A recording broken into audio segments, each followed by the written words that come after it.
And as such, there was a reconfiguration of that committee. A new chair was appointed in the person of a young Grenadian professional, consultant from the Caribbean Development Bank, Ms. Carrie Grenade, who has worked tirelessly with her team to produce a document which is laid before this Honorable House today, the National Sustainable Development Plan. Mr. President, building on this platform, the 2020 budget is compliant with the Fiscal Responsibility Law. It is guided by the goals and objectives of the National Sustainable Development Plan, which will be the anchor for Grenada's development priorities over the next 15 years, 2020 to 2035. The specific national goals, objectives, and targets that are set out in the plan will guide the priorities and work programs of all ministries and provide the strategic direction for the 2020 budget and honor the budgets until 2035.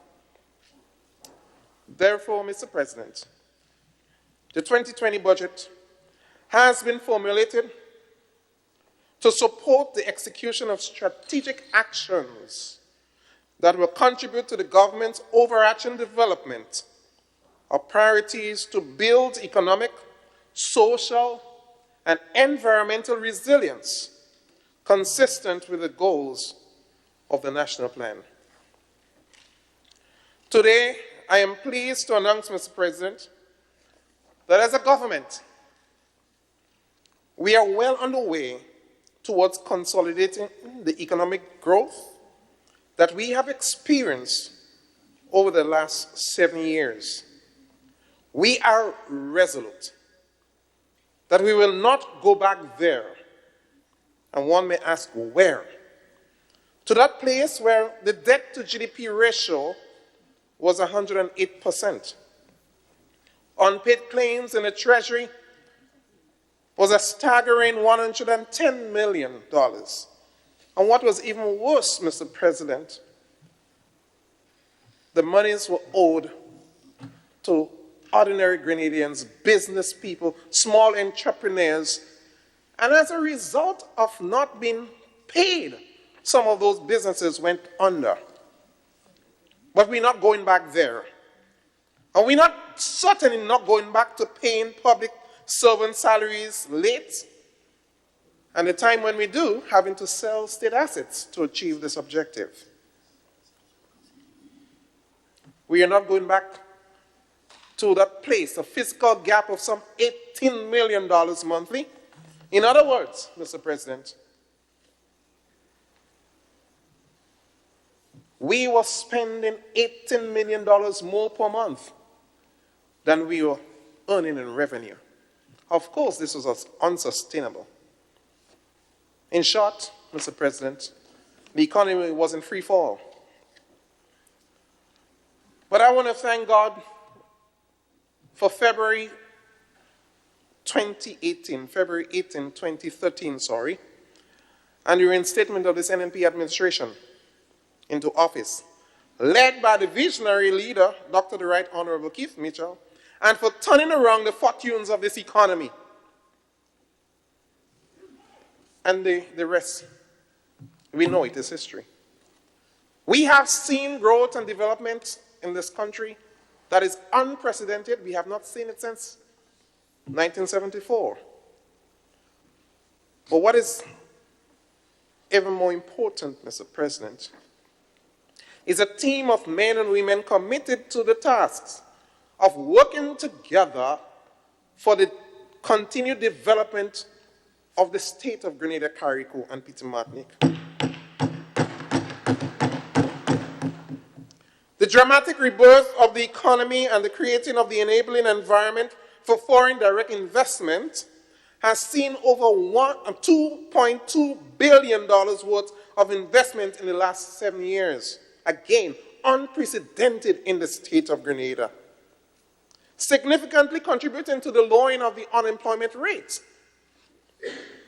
from over 40% over 40% in 2013 to 15.2% in the first quarter of 2019. And let me just clear up this erroneous information that was presented yesterday of the unemployment figures were either 33.5 or 35.3 was said yesterday in 2013.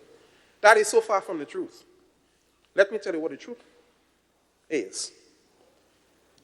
When the government came into office and the statistician from the Ministry of Finance came to present to Cabinet the state of play of this economy, he said, Mr. Gilchrist, he said that the unemployment figures were 35.3 or 33.5. Which one of them? And I remember the Minister of Finance asking him, well, how do you come by these figures? And he said, from his observation, no scientific data was conducted, Mr. President. No labor force survey was conducted to come up with this figure.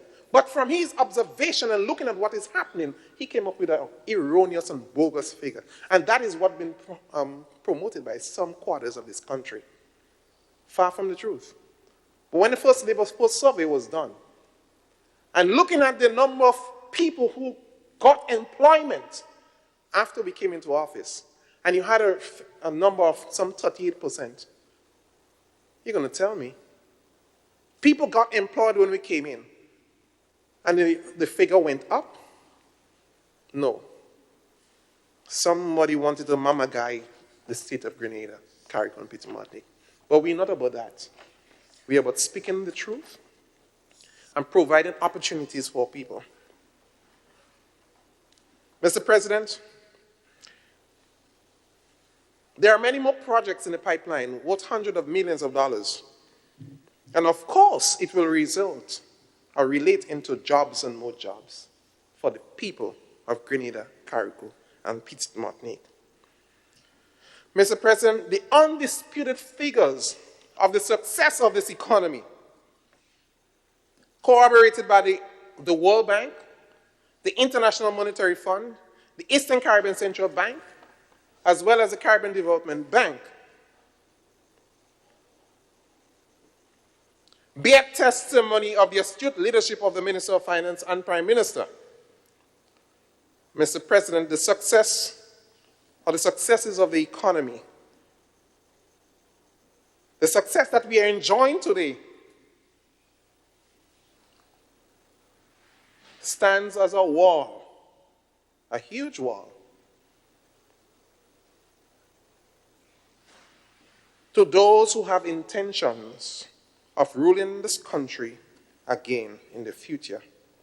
And while they agree that they cannot dispute the numbers that the economy is growing, they have become preoccupied with unsavory acts. I will return to this later, Mr. President. I want to turn to the National Disaster Management Agency.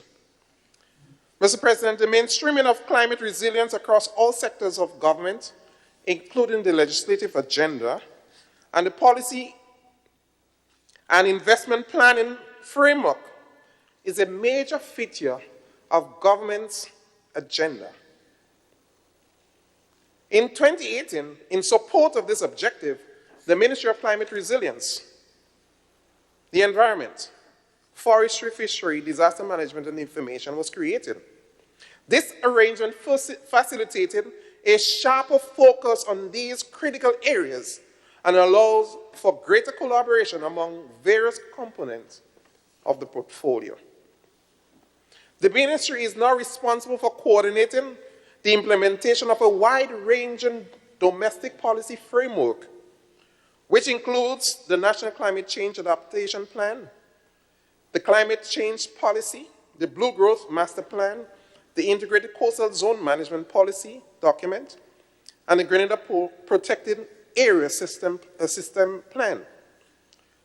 Mr. President, this ministry, the first in the region to have been designated towards climate change and climate change-related activities, was given that mandate to ensure That, one, we recognize the changing times that we are in. And two, to find ways and means to attract grant funding to deal or to mitigate against the impacts of climate change. And Mr. President, we're doing a very good job at that. And as the leader of government business would have announced earlier in this sitting, of the grant funding that we have secured, a major one is the G-Cruise project with some $125 million worth of grant funding towards addressing the water sector in Grenada, Carriacou, and Martinique. But critically, Mr. President, to build resilience so that at least we can withstand the effects. And yesterday we have had some, over the weekend and up to yesterday, disruption in the water service. And we realize how critically important this commodity is. And anything that will get into the way to disrupt its flow, it has a way of disrupting lives. We have to be mindful of this. Mr. President, disaster management. Hydrometeorological hazards, such as floods, droughts, and hurricanes, affect many regions of the world. But the impact in terms of lives lost and livelihood disrupted tends to fall most heavily on small island developing states. And we can just take a look at Dominica in 2017, and the Bahamas, Abaco Island in 2019. And we realize the fury of hydrometeorological hazards. Climate change threatens to intensify these impacts due to the increase in the frequency and intensity of these events. The devastation from these events undoubtedly threatens the sustainability of our development. Mr. President, holistic management of disaster risk requires action to reduce impacts of extreme events before and after they occur. Efforts to manage climate change impacts must consider the reduction of human vulnerability.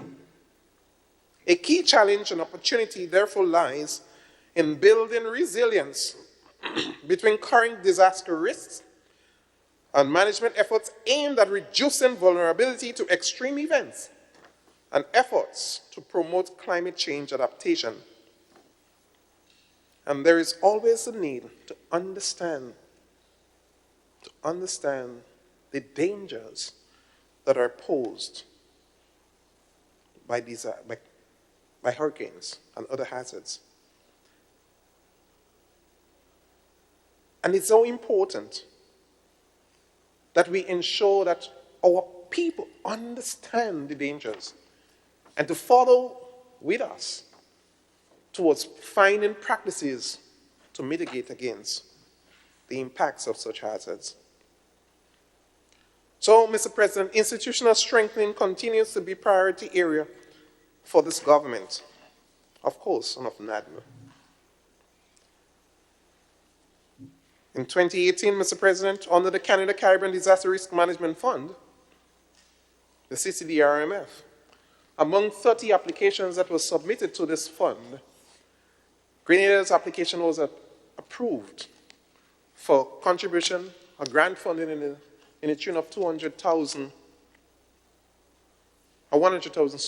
Canadian dollars. Because the project had a level of resilience, but most importantly, to address the challenges that senior citizens and persons with disability experience during the impacts of hazards. So under this program, the government received assistance to retrofit and upgrade emergency shelters for persons with disability and the elderly at a project value of, just about 107,000 Canadian dollars. The project started on February 15, 2018, and was completed with 2 closing ceremonies. One in Carriacou on the 9th of July, 2019, and the second on the mainland, St. John's Christian Secondary School on the 10th of July. And the achievements under this project, Mr. President, A total of 14 shelters received upgrades. Of these, 3 shelters were retrofitted with restroom facilities for persons with disability, male and female. The St. John's Christian Secondary School, St. Andrew's Anglican Secondary School, and the Dover Government Schools were the 3 recipients. 5 shelters were outfitted with ramps for wheelchair access, and 1 shelter existing ramp was resurfaced. And we'll talk about the Pearls Community Center, the current community center, the Westerhall Secondary School, the Marion Prototype Shelter, and the St. John's Christian Secondary School. We also had handrails installed, and I wouldn't say most importantly, but important enough. We had 7 shelters fitted with water storage capacity. And this is the Pearls Community Center, the Clogher Community Center, the Shantymill Community Center, the Marion Community Center, Mount Granby Seventh-day Adventist Church, the St. James Community Center, and the Munlong Campsite. As I've said before, they're all shelters. And one critical need you have in the event of the passage of a hurricane or storm, there is a likelihood that the water supply, the normal water supply, will be disrupted. But your water storage facility is there as backup to ensure that life can continue. But this is in addition to some 18 schools receiving support for water storage capacity from CDMA, for NADMA, through our parent organization, the Caribbean Disaster Emergency Management Agency, where we partner with NAWASA to upgrade water storage capacity in 18 schools.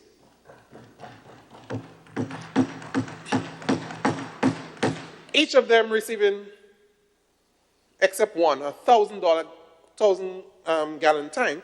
One school had 2,000 gallon tanks. The point here is, and as we have seen over the weekend and up to yesterday, with the disruption in the water supply in St. George, having those storage facility at the schools, school can continue as normal. And when we have heavy rain and turbidity in the water and so forth, and that's why we're going to go into that later, the importance why we need to give more support to NAWASA. Because during heavy rains and said turbidity in the water, there is a problem. So we need to ensure that we create more storage facility. This year we have 135 shelters, but just about 25 we were able to fit with water storage facility. So there is a great need. And probably I'm asking out there, our business partners, I want you to adopt one shelter and say, I will provide water storage capacity for that shelter. Be it a school, be it a community center, you can call the agency. We can provide you with a list of the 135 shelters, 440-8390 up to 94. Call the agency and said, I want to partner with you, NADMA, to provide water storage facility at least in one emergency shelter. That will be a good Christmas gift for us. I look forward to that, Mr. President. Tsunami Ready Pilot Project. Mr. President, following through on the first successful pilot project in St. Patrick's in 2018, NADMA has piloted the second Tsunami Ready project in the district of Carriacou and Petite Martinique. We had grant funding again from the U.S. aid OFDA. Through this project, the government of Grenada was able to strengthen and improve tsunami readiness on the Sister Isles. This project was completed in record time, and Grenada, again, has been the first and been a standard bearer for implementation in this regard. And the Tsunami Early Warning Center, the Caribbean Tsunami Early Warning Center, said at the ceremony in Carriacou, they have to write over the protocols because of what we've been able to achieve in Carriacou and Petite Martinique. We have to update our files. And I want to commend the team from Carriacou and Petite Martinique. Sister Date, the minister, and the Permanent Secretary for the collaboration and the hard work towards making this possible. It's our desire to designate St. George as the next tsunami-ready parish. We have made representation to our partners for funding, and I'm looking forward to hearing very early in the new year of the support in this regard. Emergency Operations Center and warehouse construction facilities. Mr. President, the United States Southern Command Humanitarian Assistance Program Office for HAP Office will be providing grant funding in the tune of $3.9 million for the construction of an emergency shelter and warehouse for the mainland Grenada, and some $2.6 million for similar facility in Carriacou. Naval Facility Command Engineering has been awarded the contract, and we are expecting work to commence early in the new year. They have given us the handover dates for the two facilities. For the mainland, the 31st of March 2021 and the 28th of February 2021. But Mr. President, we came before and we spoke of such a facility. But the budget that was presented was $2.4 million. But when the RFP was done and we decided the size of the building we wanted and the equipment, the communication equipment we desired, when the RFP came back, it's almost tripled the budget that was offered. And we made a representation back to the U.S. Southern Command and said to them, there is an expectation in this country by the people to receive these facilities, and we cannot disappoint them. And I was happy when the information came back to me and said, Minister, the new budget has been approved. So we moved from $2.4 million to $6.5 million to build those facilities. Readiness exercises, Mr. President. We continue to monitor our level of readiness with the aim of identifying gaps so that we can take the corrective measures necessary. This year, 2019, NADMA participated and facilitated and supported 4 readiness exercises. Exercise Region RAP is a 2019 exercise of disaster organizations within the CDMA participating states for the test of communication apparatus. Caribwave 19, an international exercise facilitated through the Pacific Early Warning Center to test the region's ability to tsunami readiness.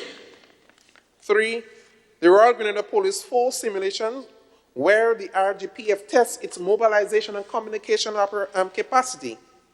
The agency assisted with the operations, exercise control, and tested aspects of its communication capacity as well. And the 4th, we worked with the MBIA on a full-scale emergency exercise where the agency participated in exercise planning and emergency coordination.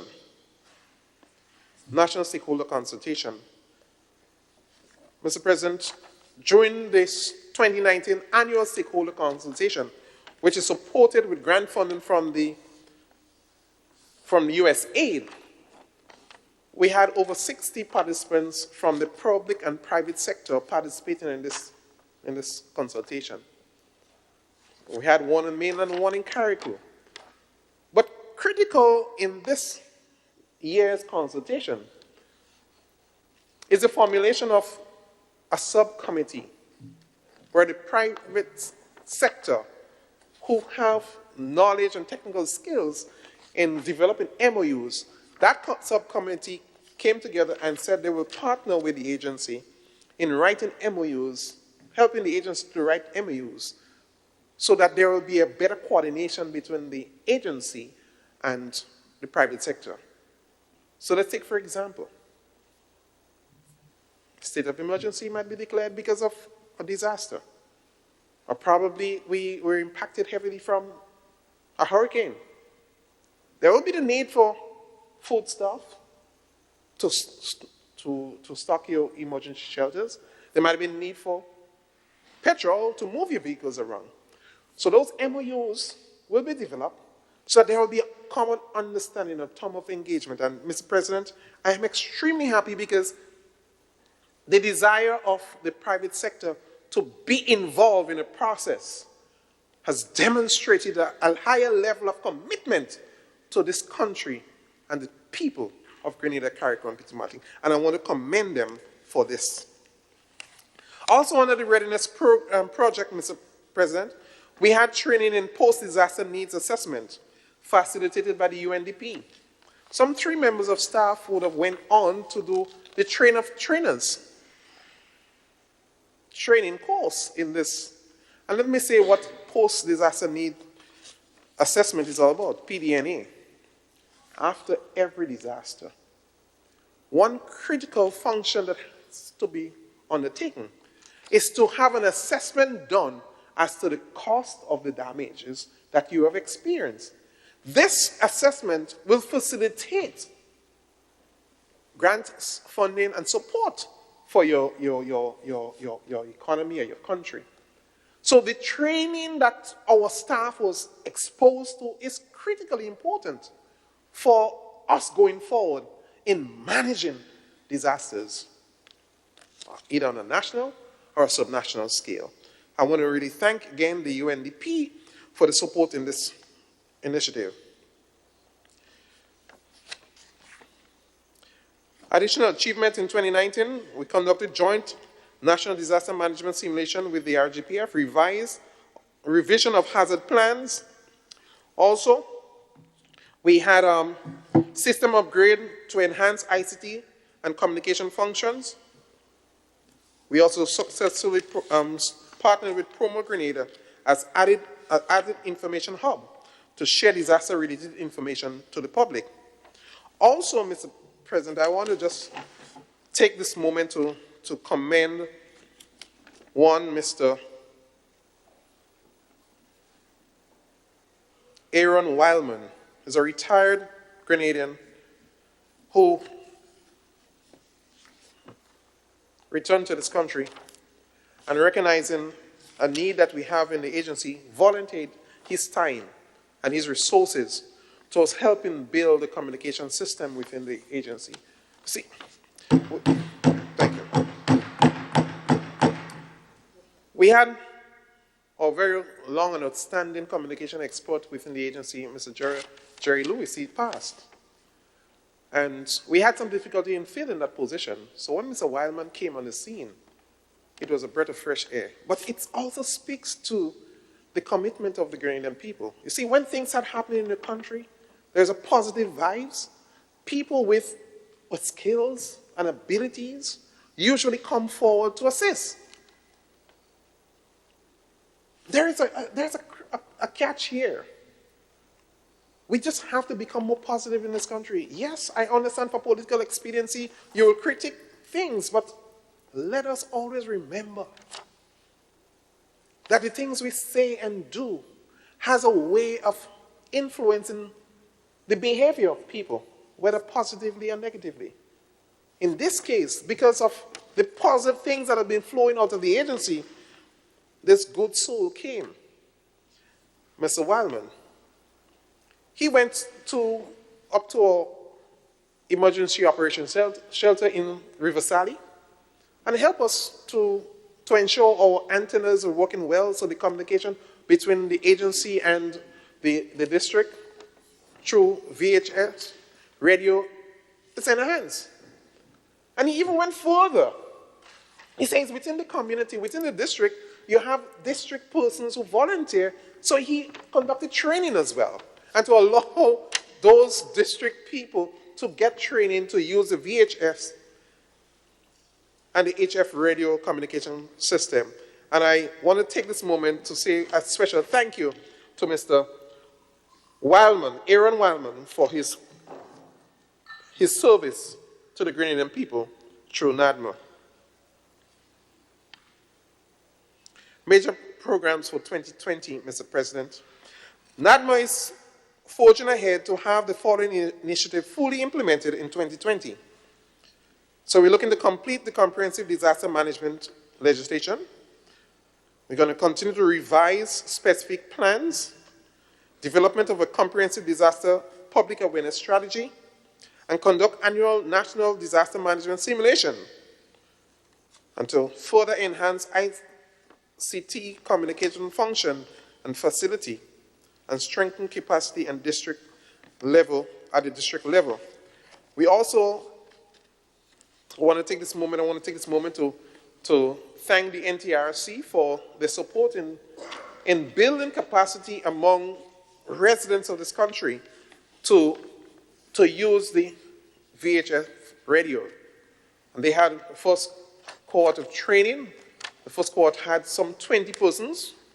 Early in the new year, there will be another call for volunteers to come forward who want to be trained in using the VHF. We will undertake to train as many persons throughout the length and breadth of this country.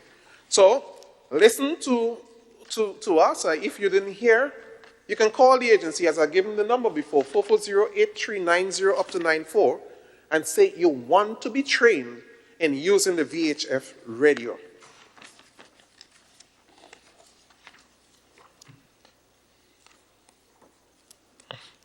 Mr. President, I want to move on to another area that I am to report on, and that is the Ministry of Health. The Ministry of Health, Social Security, and International Business is charged with the oversight of healthcare in Grenada, Carriacou, and Petite Martinique, and undertakes this responsibility guided by the vision of an enhanced quality of life, improved health status of individuals, families, and communities, and maintenance of a state of optimum delivery for all citizens. Healthcare, as you are aware, Mr. President, is delivered through various programmatic areas: administration, hospital services, and community health services, or primary health care. The national health system is supported by numerous strategic partners, and just to name a few: the St. George's University, the St. Augustine Hospital, Spicel Imaging and Diagnostic Clinic, and non-governmental organizations such as the Planned Parenthood Association, the Kidney Foundation, the Diabetic and Cancer Society, and international partners including the Pan American Health Organization, PAHO, and the World Health Organization, WHO, among others. Mr. President, public health care in Grenada is administered by a staff of approximately 1,200 individuals, which include administrative staff and healthcare professionals, and who, despite the challenges, but cognizant of their respective roles and responsibilities, strive to offer the best quality service in the prevailing environment. As we know, Mr. President, healthcare is dynamic. And in our resource-constrained setting, decisions are made, the decisions made are not always popular. Staff do not always appear compassionate. But decisions and actions are always made to optimize the quality of care offered to each citizen who seek healthcare services at our public health facilities. This, Mr. President, has been and will continue to be our commitment to the people of Grenada, Carriacou, and Petite Martinique. I want to take this opportunity to commend the staff across the Ministry of Health for the tenacity and the stick-to-itness, despite the odds, to making a difference in the lives of the fellow Grenadians. But I hasten to add, I charge every one of us to do the self-assessment so as to improve our professionalism and improve the quality of care offered to citizens. And sometimes we appear as if we forgot. That is our Grenadian brothers and sisters.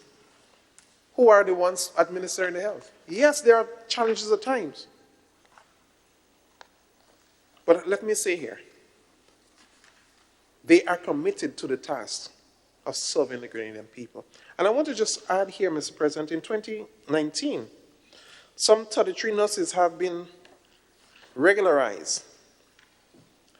And we are in the process of doing more in 2020. And I'll speak a little more about this as we go forward, because it's important for us to remember that, as I said, healthcare is dynamic. And we look for every opportunity to increase capacity and to get it right and to do it better than we have done the day or days before.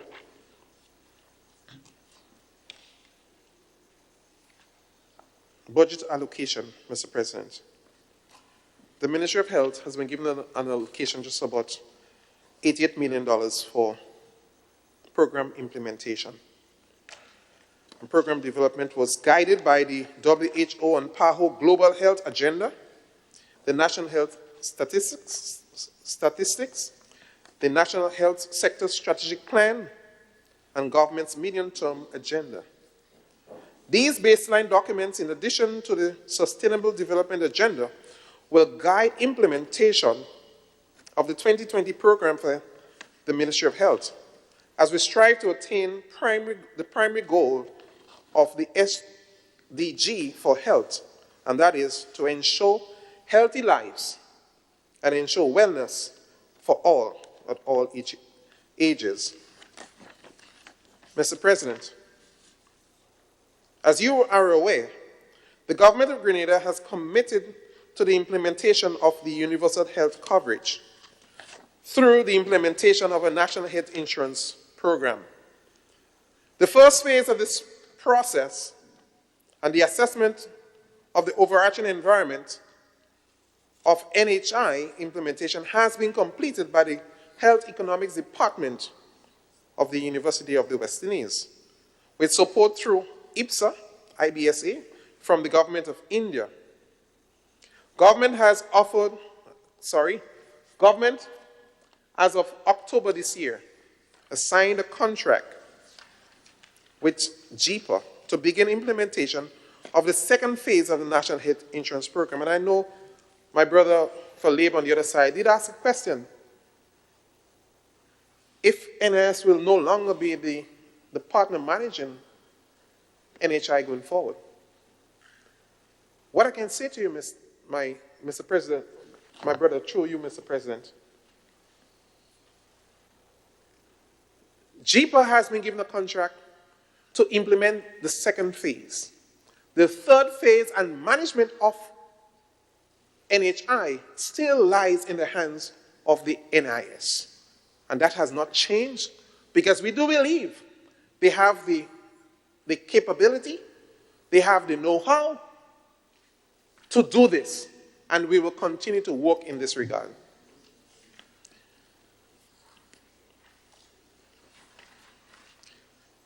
Understanding the importance of a people-centered approach, the ministry will support, with support from PAHO, will undertake in 2020 a comprehensive system review to guide implementation of a quality improvement program across the health sector. This quality assessment and intervention, Mr. President, are expected to improve client experience when seeking healthcare services in the public sector. This review is also expected to establish a baseline for key performance indicators to promote continuous quality improvement in health service delivery. And we do understand there are challenges. We do understand there are complaints. But we're mindful of that, and we acknowledge this. And it's the constant movement of the Ministry of Health. It's a constant focus to ensure that the quality and the experience that our Grenadian citizens, and foreigners alike, who pass through the ministry or the general hospital or any health facility is one that is consistent with top quality service. I had a report from a lady from Germany. Her husband came here and was on a cruise ship. And he became ill. and had to be taken to the general hospital to be stabilized. Because they wanted to fly him out, but they couldn't. So we had to do the work here. And she came in. The team of professionals at the general hospital did a fantastic job in stabilizing the guy. And he flown out sometime after. And she was expecting to pay a handsome amount. And when she was told what was required, it was basically pittance, and she couldn't believe. She couldn't believe. But the point here, Mr. President, is you will never hear those success stories. Because we have a mindset that if you demonize an issue, if you politically assassinate somebody, you will gain points. It's a bad way to do business. I believe what the Word of God says. Whatever you confess is what you're going to get. So we speak positive because it said the power of life and death lies in the tongue. But why is it that we oftentimes so forget? And it's so easy to pull down and to demonize. Why is it? I really trust, going forward, that we become more responsible. And remember, the professionals that work at the general hospital, in large parts, are all Grenadians. But most of all, they are all human beings, and they have feelings as well. Baby-friendly hospital, Mr. President. In relation to universal health coverage, quality, and standard of service delivery, I am pleased to inform this honorable House that the General Hospital has been certified as a baby-friendly hospital in August of this year. The Baby Friendly Hospital Initiative is administered by the World Health Organization and PAHO, as well as UNICEF, and represents the implementation of a breastfeeding policy approved by Cabinet in 2016. This achievement, Mr. President, established a baseline for standard of care in the service delivery, as it is founded on the application of the 10-step guidelines, to which every facility must demonstrate objective evidence of adherence and certification. This is commendable. Given that we have had a long list of propaganda of babies' deaths and so on in the hospital, and for the international partners to recognize that the environment that has been provided in the hospital for our young babies is one that is up to international standard, and to give us this recognition, I think we should hear more of it in the public. The media should take it and run with it. It's unfortunate.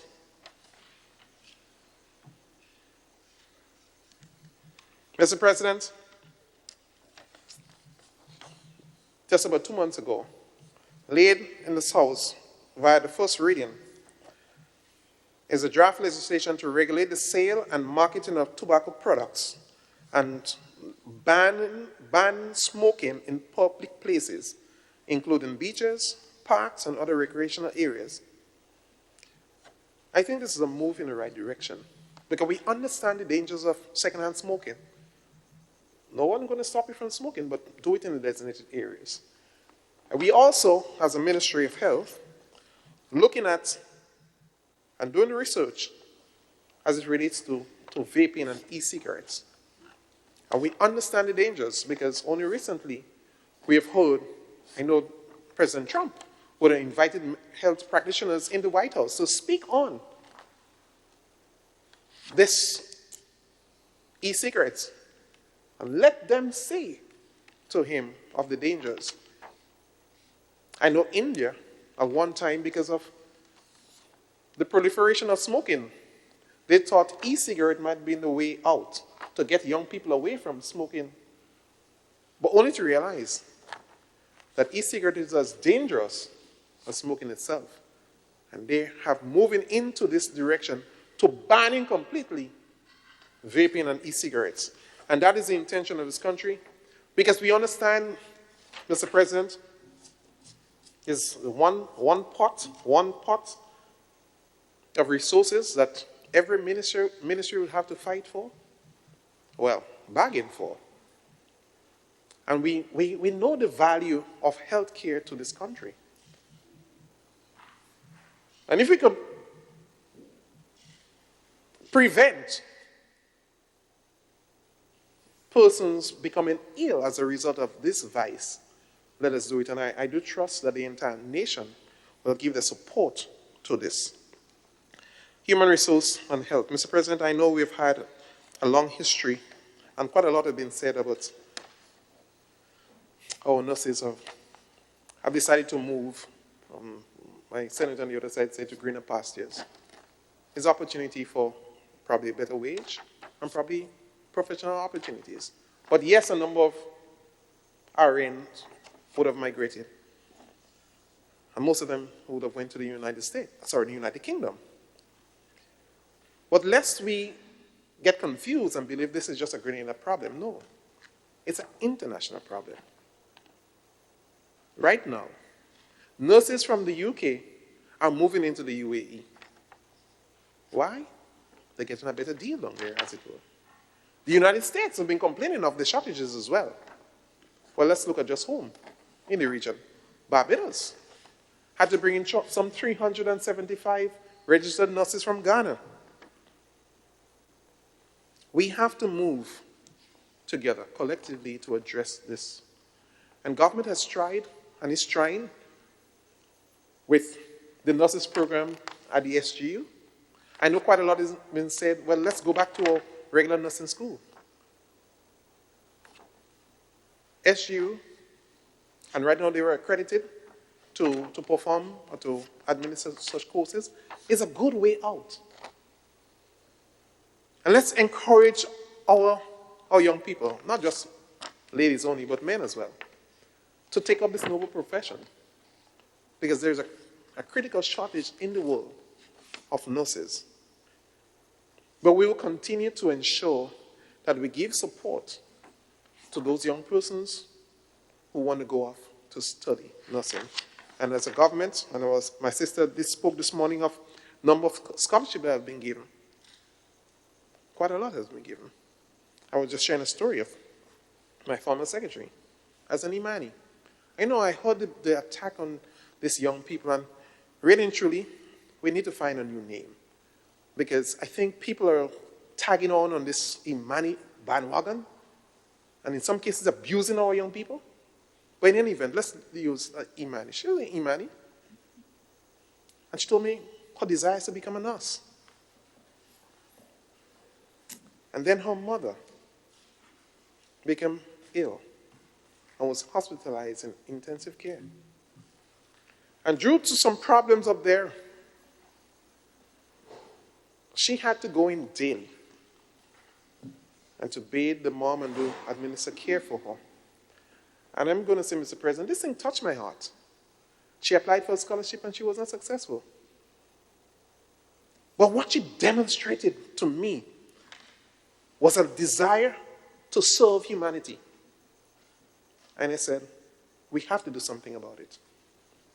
I was happy when she graduated in the first cohort of nurses because she eventually got a scholarship. Yes, I did work to help to make that happen.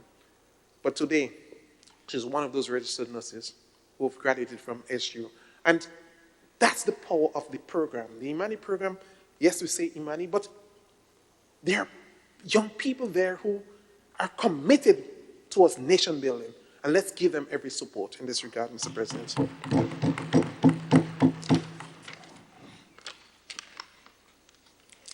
I'm just going to move on. I realize my time is flying.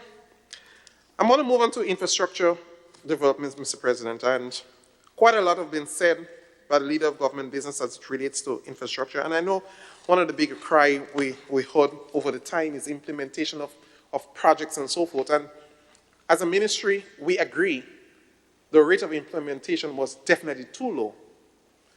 And that is because the skilled personnel, the technical people, the engineers and so on, who is required to do the work, we didn't have many of them.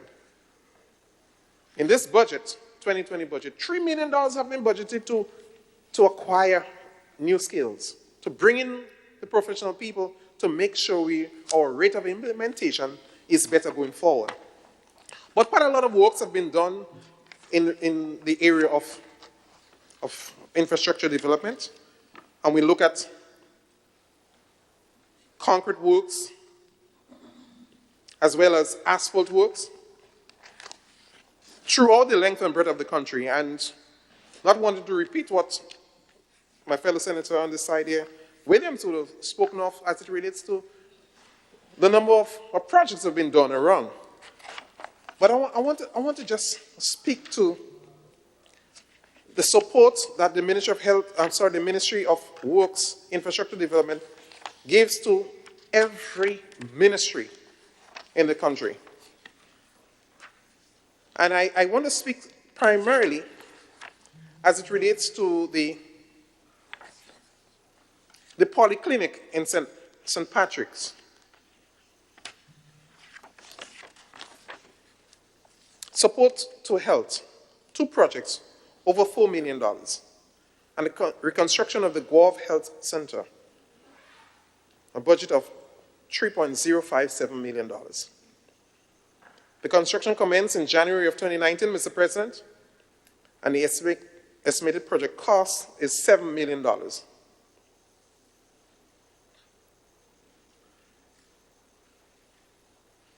It's going to be a 3-story building.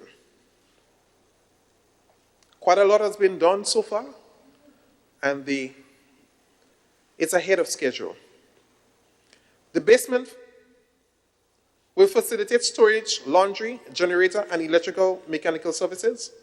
The ground floor will accommodate offices for medical doctors, emergency services, operating theaters, yes, operating theater in Guelph, X-ray and sonogram services, maternity and ward delivery, yes, ward delivery rooms, observation area, medical stores, and record and public waiting area.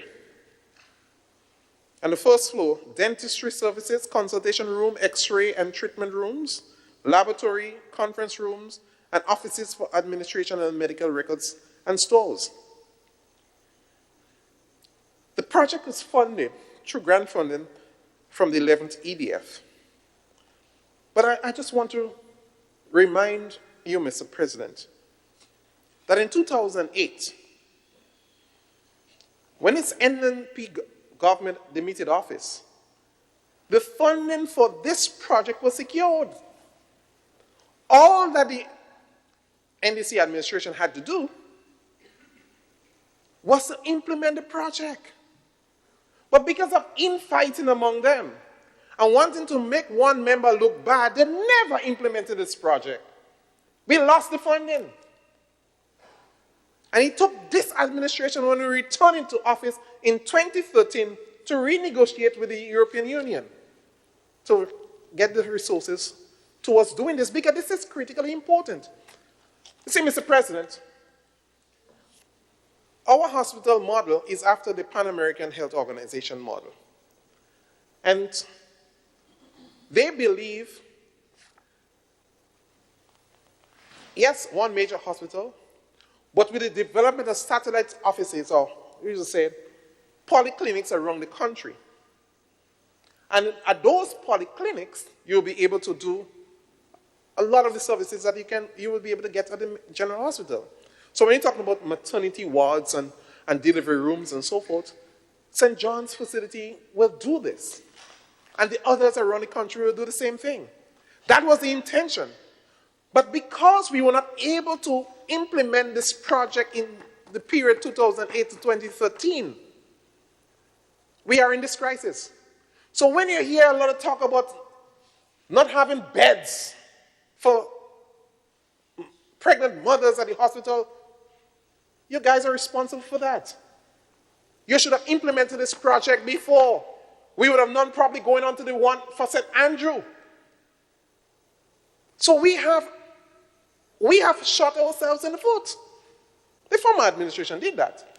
So now we come to play most righteous and holy and criticizing healthcare and not knowing you did that. You caused us to be in this position. But of course, thank God for February 2013, when this NNP administration returned. And we're fixing this thing. Because the health care of our people, as we say, the health of the nation is the wealth of the nation. We don't talk it, we live it. And that's what we subscribe to. And hence the reason why we look forward to the completion of this facility by the ending of 2020, early 2021. So the Western Corridor from St. Patrick's down to Guelph will have a state-of-the-art facility that will provide quality health care for the people of the Western Corridor. We look forward to this.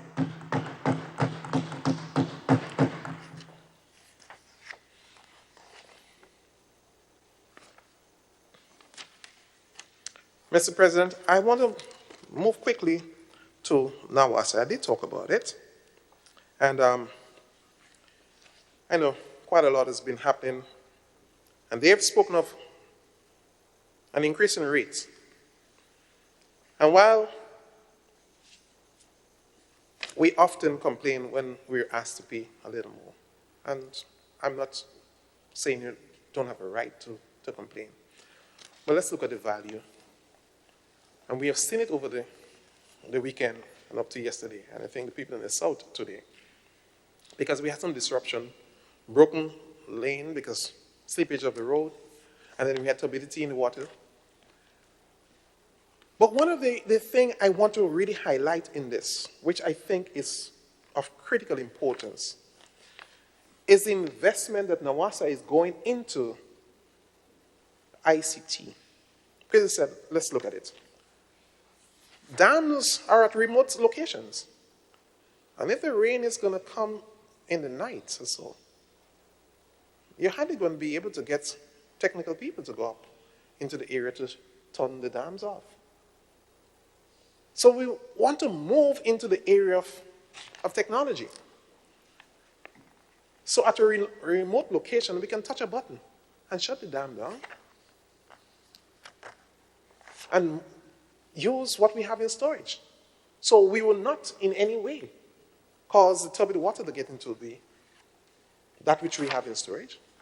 So that is important. I think it is critically important. I look at a facility in China in October. And mind you, to produce 1 gallon of water is not cheap. And I know we have a member of the board here and probably could speak more to this. To produce 1 gallon of water is not cheap.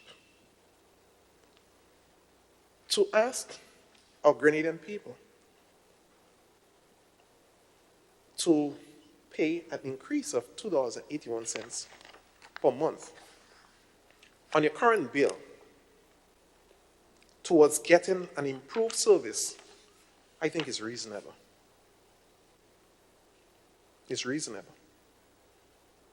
But let's look a little further, Mr. President. I remember 2006, 2007, thereabouts.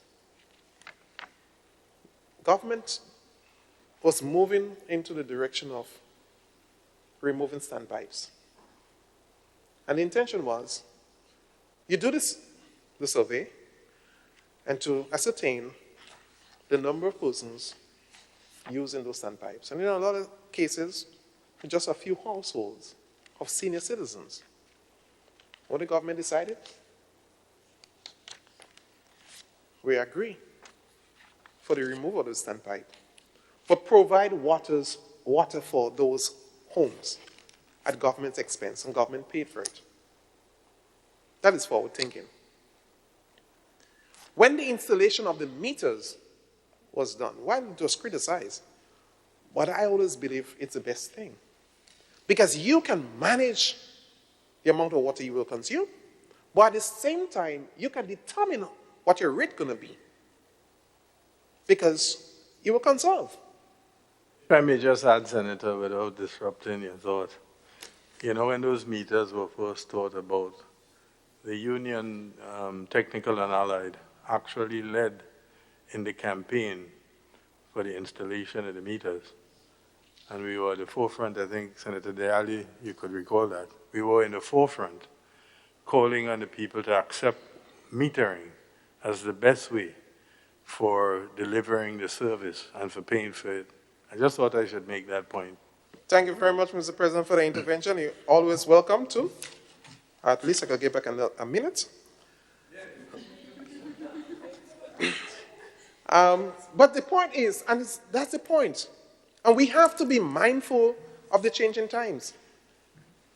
Yes, we're getting support from the Green Climate Fund of $125 million. But Grenada have to put in 4.5 million euros into this. Green Climate Fund is largely taxpayers' money from around the world. And they're looking for us as a Grenadian people to make a contribution to this facility as well. So the agreement towards this increase is showing good faith that as a people, we are committed to the development of this country.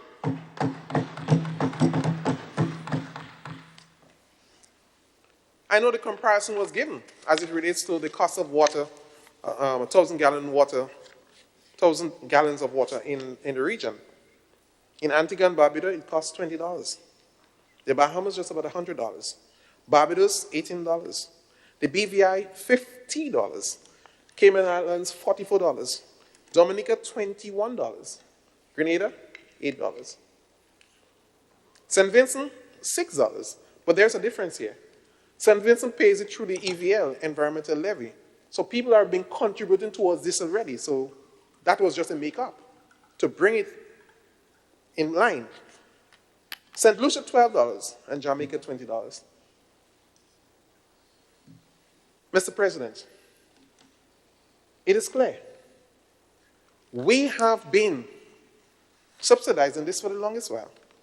But if we have to live up to the times and to mitigate against the impacts of climate change and to build resilience within the water sector, we are required to make a contribution towards this. And I know when our people will be able to know that there is the reduction or the removal of turbidity in water, because now also now have the technology to shut up the dams from the remote location, we will be the better for it. And in keeping with the investment climate that has been established and the number of new facilities, $2.2 billion worth of investment, hotels and the likes, it's obvious there's going to be a greater need for clean, potable drinking water. So we're moving ahead ahead of the curve. Mr. President, I also wanted to speak to, and I know there was a concern that we said vehicles over 10 years will no longer be allowed to come into this country. And people started to think about it and thinking, well, this is kind of hard. You see, Grenada, having ratified the Kigali Amendment to the Montreal Protocol, is now required to phase down the consumption of another group of refrigerants with high global warming potential. Hydrofluorocarbons, the HFCs, were introduced as replacement for the CFH. But what we've realized, while it was realized that the HFCs had zero ozone depleting potential, but they were very high on global warming. And Grenada, having ratified this convention and being a leader in this regard, as a matter of fact, we are ahead of the game. While we have to phase out HFCs in 2030, we are almost there towards totally phasing them out. But now with this new issue that we're seeing, we're asked to remove this as much as possible, get it off by between now and 2045. So ACs and so forth that is using this refrigerant. We're going to be cutting down on, well, no longer importing them. But also in our vehicles. The same refrigerants we use in our vehicles. So if we have to reduce on our carbon footprints and to be in conformity with the global trend, which links also to our ability to earn grant funding, we have to move in this direction. So, you'll realize this year, in the 2020 budget, you will get a 50% discount on bringing in electric vehicles. But there are other vehicles here that, in the island already, which do not have the refrigerant. The point here is this. If we have to continue to be a leader in terms of climate change and to mitigate against its impact, we have to do what is necessary. And as a result, the ban on vehicles over 10 years will be implemented. But you know something, Mr. President? A lot of those countries, knowing that they can't use those vehicles in the country, they dump it on small island states. And as we've been saying, we are the ones with the most negligible of greenhouse gas emission. But when there is an impact in terms of climate change, hurricanes and storms and so forth, we get the greatest impact. So we have to now ensure that we do what is necessary towards cutting back on this carbon footprint. And Mr. President, as we have shown leadership in the past, we will continue to do this to make sure it happens.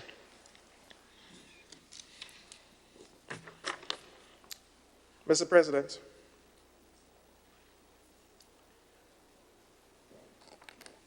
the state of Grenada is at a good place at this point in time in terms of growth in the economy, 7 years of positive growth. In terms of support from the international community, and we have seen it. Because of the fiscal discipline that we have introduced and the measures that we have taken through the Fiscal Responsibility Act, Grenada continues to be the envy of the countries in the region. But also, I heard my fellow senator on this side here, Sister Williams, speaking of, we go to forums around the world. And you've been asked to speak of this revolution, this economic revolution that you have been able to facilitate in this country. I have also had those experiences where they want to hear your story, how you've been able to do it, coming from negative growth for a number of years, coming from a place where you couldn't pay your public servant salary on time, coming from a place where your debt to GDP ratio was 108%. How have you been able to reduce this in this short space of time? And what we're seeing, Mr. President, the benefits of this. And I still trying to figure out what is the motivation to say we should not be so concerned about bringing our debt to GDP ratio down. It's so unfortunate. It's so unfortunate because as a result, Mr. President, of bringing the debt to GDP ratio down, what we have seen is today our debt repayment is $101 million less. So you know what this translates into? More monies will be able to spend on health care, in providing services for our senior citizens, in building the road network, in providing opportunities for young people. $101 million. So don't tell me, don't be excited about your ability to reduce your debt stock and your debt repayment as a result of this went down. I remember in 2013, Mr. President, could I have a time check?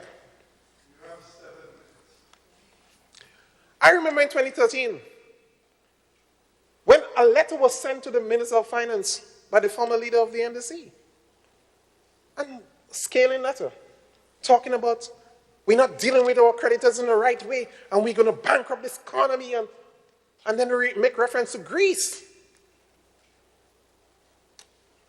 And all that we said, you had an opportunity to fix this and you didn't. So stay and learn, watch and observe. And today, we are reaping the benefit of it. Because prudent decisions were made towards fixing this economy. And today I felt hurt, really hurt,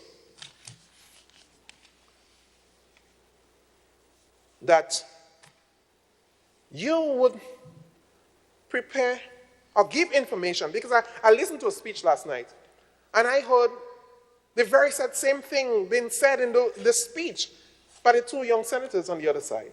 And I couldn't understand, why would you, it appears to me as you willfully mislead those young people, to give them information that you know is not right. Come and say we don't have a cardiologist. Mr. President, we have had the support through CHOES, because we have never in the history of this country ever had a cardiologist resident in this country. But we have had the support through CHOES. And for the last, we had in November, 2 times we had, in September, we had 1, and they came in the hospital to provide service. It's never happened in the hospital. Also, we have urologists, we have oncologists, and the list was provided to you. Why would you give a young person misleading information like this? And I feel hurt, because when we're supposed to be leading our young people in the right direction and providing support for them in holistic development, we use them as pawns. It's really painful. But Mr. President, today we're hearing of this Al Jazeera's tape,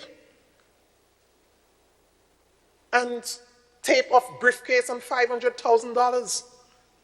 This story first started in 2000, Mr. President. You're aware of it. And I have every reason to believe the idea for the story started right here in Grenada. But you know what happened? David Merchant, and he's behind the same story that is going on there. The same people who prepared this tape, the same people who attacked me and said I knocked down a journalist and break a hip, which was fake news. The same people. But I want to say to us today, Mr. President, as the great God is above, and we have seen that they could not produce one shred of evidence, and this David Merchant, I listened to him, he was angry, because we had a video tape with a gentleman and David Merchant, Eddie Frederick, on the front page of the New Today, at the Grenada Today, saying that they have the evidence. Grenadians went to Sugar Mill to see this tape, never saw it. They went to Grenville, it never happened, because it was all a hoax to deceive the people of Grenada, Carriacou, and Peter Martin. Why would you do this? And today you come back with the same story? Thank you. So, Mr. President,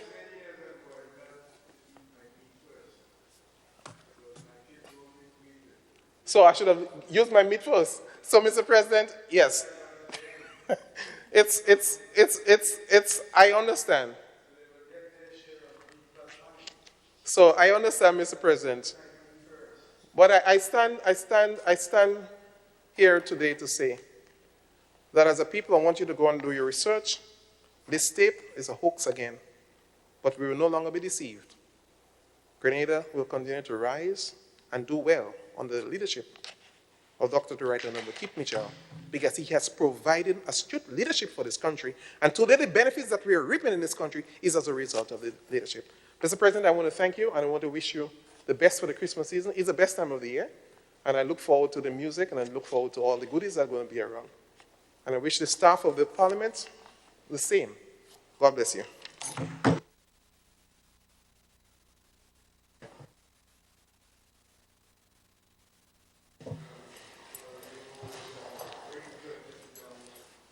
Thank you, Mr. President. Mr. President, I want to start off, first of all, by apologizing for my voice. I'm still fighting some flu of some sort. Mr. President, before I get into the meat of the presentation, I want to answer a couple questions that was posed by my honorable senator to my right, who is absent today, in particular in reference to Nawassa, because I know he referred to certain things. And I know my colleague senator on the other side would have spoken to some of them. But one of the things he spoke about is the 125 million EC grant funds from GCF and the fact that we haven't received and nothing has been done. I just want to let the young senator know that since 2015, Nawassa formulated the projects under this fund, this climate fund. And in 2019, and we got approval about a year and a half ago for the fund of the projects. And it has taken us almost a year plus to get the paperwork in place. And we were only told about 2 weeks ago that everything has been effected in terms of the paperwork. And we expect by the time we put everything in place, we wouldn't see boots on the ground probably June, July of this year. That is the nature of these projects. Now, when you get grant funding of that nature, as my senator on the other side Senator Williams said, it's complex, and the negotiations are complex.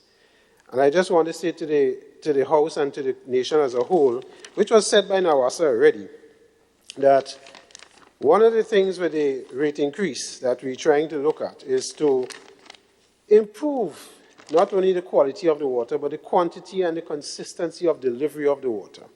And we intend to spend $178 million over the next 5 years or so, between 5 and 10 years, in upgrading the systems. Where is the upgrade going to be, Mr. President? The upgrade is going to be spent on pipeworks. And let me just give you a quick rundown. This new tariff will help us finance issues like we're going to spend $85 million in pipeline upgrade. So the problem we've been seeing recently with all the breaks in the system, and we had to shut down various parts of the country because of the breaks, here we're going to be spending $85 million in pipe upgrade. $25 million is going to be spent in production facilities. So, Mr. President, one of the issues we have in Nawassa, when we have plenty rain, we have to shut down. When we have dry season, we have to shut down. So people ask, well, when we could get water properly? Because when endless rain falling, we still have to shut down. And the issue is basically storage. When we have a lot of rain, what we call raw water storage, we are limited. So when those waters become turbid and filled with a lot of mud and so on, we have to shut down the facility. But on the treated water side, we also have limited storage, so that even though we shut down the raw water side, and we start to supply from what we have treated, we just have so much we can supply. So we have to throttle back, and we have to shut down people. And you hear a lot of areas around the island who have water for many hours a day and so on. So the idea of this project through the Green Climate Fund is to increase storage on both sides, on the raw water side and on the treated water side. And we're going to spend, as I say, $25+ million in that. We're going to spend $45 million on upgrading the meters. Our meters are the technology is 20 years old. So we have to now spend and replace all the meters that we have and get to the point where we could literally monitor the meters remotely. So you could be able to download an app from Nawassa, have it on your phone, and you can monitor your usage in your house of your meter as you're using water. And that is where we need to get it. Senator Gary, on the other side to you, Mr.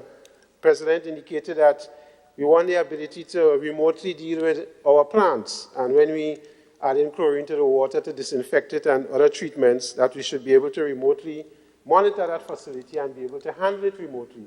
Because in some of those facilities, because of where they are located, we cannot have them manned 24 hours a day by physical beings being there. So we need that facility, and we call that system a SCADA system, which we'll be looking to implement. We're also going to be spending $23 million on wastewater, because we have an issue with sewage. And, you know, in recent times, we have made social media where people talking about sewage bubbling on the Carenage and all of that. So we're going to be spending quite a bit of money in that area. So that is part of the reason for the increase in rates. And when you look at what the increase is going to cause, I mean, quickly, Mr. President, we have here, if you're using 500 gallons of water, you used to pay $14.85, you're now being asked to pay $17.38, $2.53 more. If you're using 5,000 gallons, you used to pay $63, you're now going to $73.94, $10 more. If you're using 8,800 gallons a month, you used to pay $136.76, you're now going to be paying $160. So what we did when we did this rate increase was to be sensitive on the domestic side. So the real increase is more on the commercial side than on the domestic side. So we were careful, Mr. President, that the impact of the increases to the average man and the average user in Grenada is not going to be significant. Just a brief intervention, because early on I was told as president that these rates will kill people. I just wanted to know whether or not you contemplated in the rates the funding of your pension commitment. Right, we did, Mr. President. I wouldn't go into that, but we did. Right, Mr. President, so now if I should go to my substantive response to the 2020 budget that was presented by the Minister of Finance. Let me say at the onset, Mr. President, that the private sector has always and continue to see that we love when we see structure and uniformity placed in something like the budget, because we come from a history where we used to present these budgets primarily for two reasons: to give the legal authority via votes for the public sector to spend the money that is presented, and to also give an indication of where we hope to get these monies from.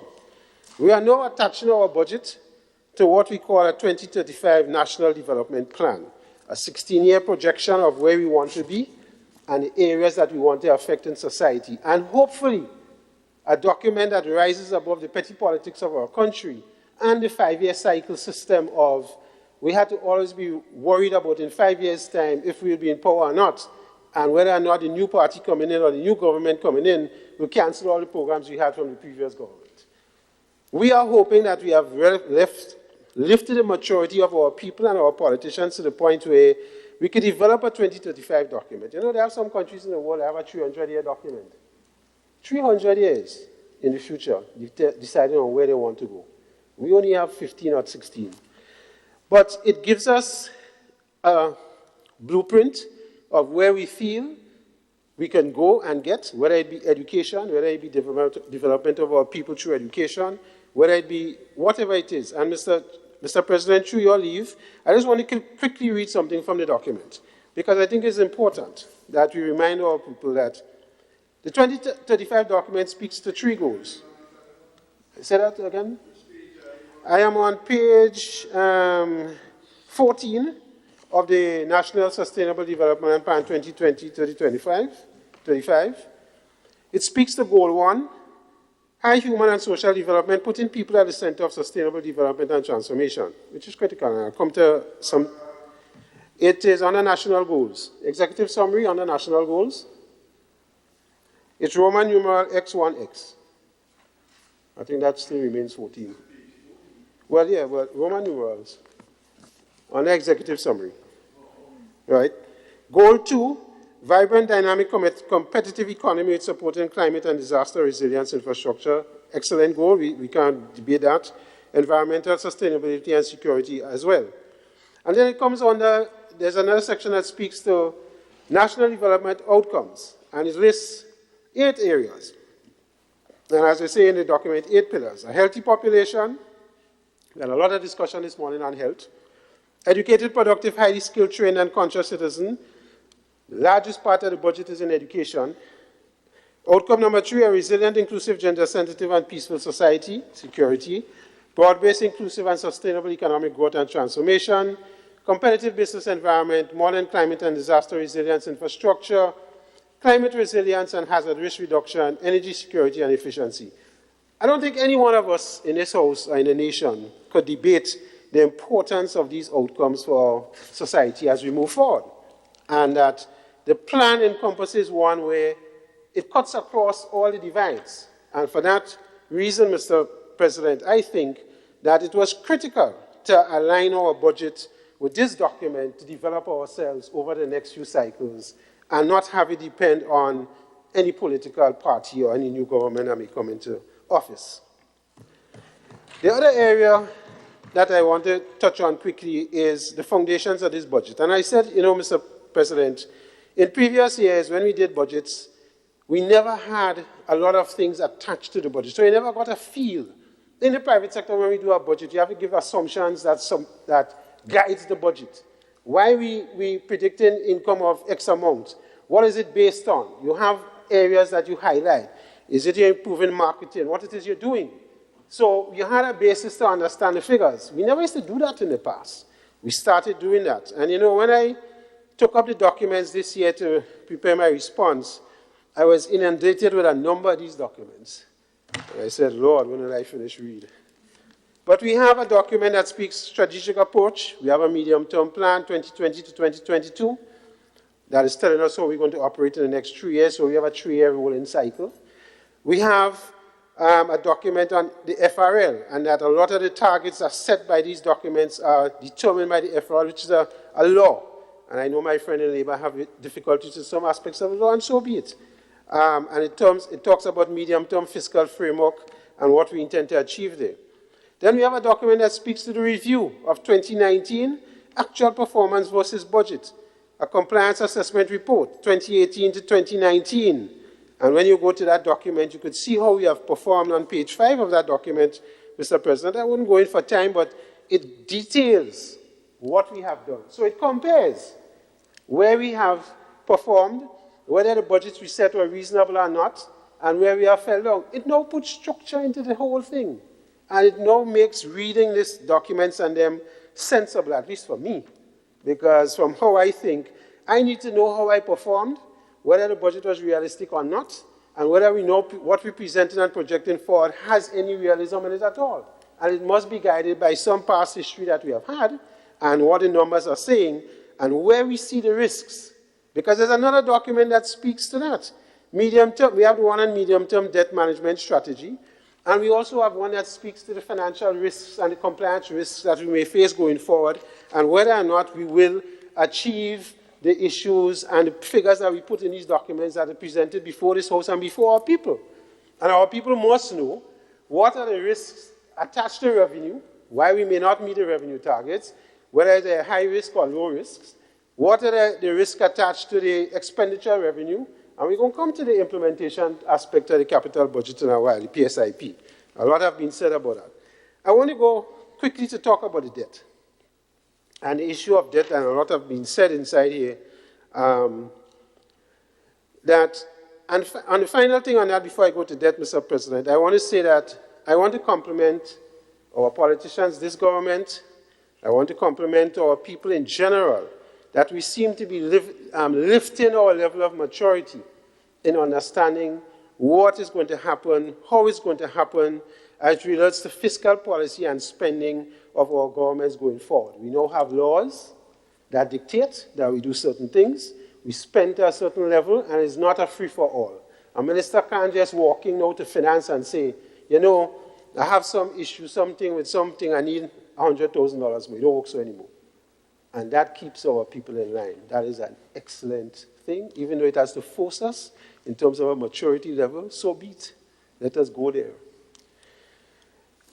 The debt situation, Mr. President. We have a whole document here termed Medium-Term Debt Management Strategy. I don't know how much of us read it.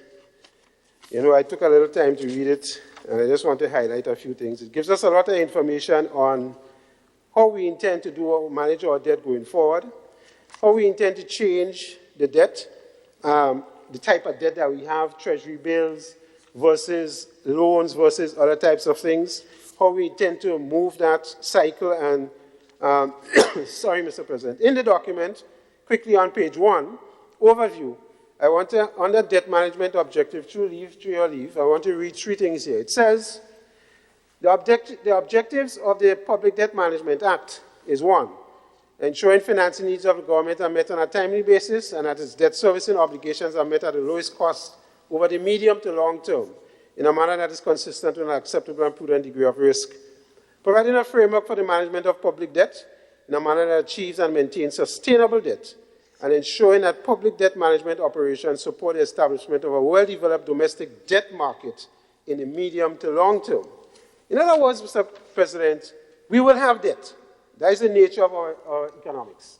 We cannot progress as a small island nation without debt. Our economies and economics doesn't permit that, of course, if we see the realization of the hydrocarbon proposed deposits that may change.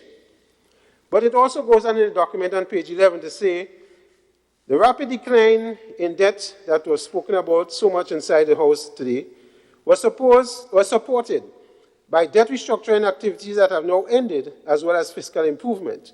The interim target for 2022 is to be equal to or below 55%. Meeting this target would require reducing the stock of debt and or increasing economic growth.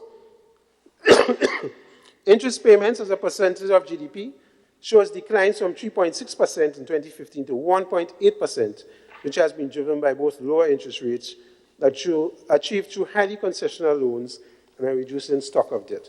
And Mr. President, the reason I have read that is because we have heard a lot about why the race to reduce debt. It's an obvious thing. Why the race? You pay less in interest, so you have more monies available to invest in social programs, invest in health, that we so much talk about. If we restructure the debt, our principal payments may reduce based on the restructuring. And part of the restructuring means we get a longer term, more years to pay the debt, so there's less cash outflow in any one term or in 1 year to the debt. And I think in the Prime Minister's document, he spoke about over $100 million will be saved through these debt restructurings and reduction of the debt levels.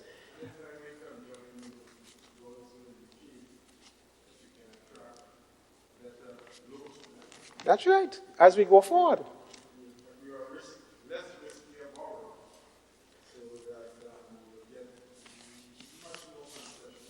That is correct. Yes, that is correct, Mr. Chairman and Mr. President. And when you read the document on the medium-term debt management strategy, the target is to change the nature of the debt as well. Not only go for loans and to have a higher percentage in probably instruments like treasury bills and so on and so forth, so that even our people could benefit from it. So when you buy treasury bills, you could get interest, and then the government is not heavily indebted in the sense of commitments to these high interest activities. So, President, you have to abide with me with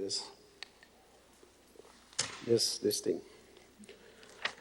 So, Mr. President, moving along, when you look at the budget review for 2019, government have performed creditably. Yes, GDP has improved is expected to end the year at 3.2%, and we have had growth over the last 5 to 7 years. There is a debate on whether the GDP growth is reaching the ordinary citizen right down. And that is debatable, because GDP growth, as we know, has come from a few sectors. It has come from tourism, private education, and to some degree, retail and construction. And when you look at those sectors, probably tourism is the only one you can say, without any sense of doubt, it will reach the ordinary person right down. On the areas of retail trade and private services, not necessarily right down to the ground, but obviously there is some impact. Our current revenues did very well. We were at 782 versus a budget of 780, so we did better than expected. On expenses, we spent 615 million compared to 639. Again, we improved here. Grants received was less than expected. We wanted to get 184, I wronged in figures. We got 98. The capex was 100 million. We wanted to spend 196, so we didn't do well there. Unemployment, that's 15%. Not sure. You know, Mr. President, I have always been controversial on the unemployment thing, and I hear my friend in Labour, my colleague senator on the other side, and my other colleagues on the right, about whether it was 40% or 35.3%. What we know, I won't debate what the percentage is. What I know for sure, it was high.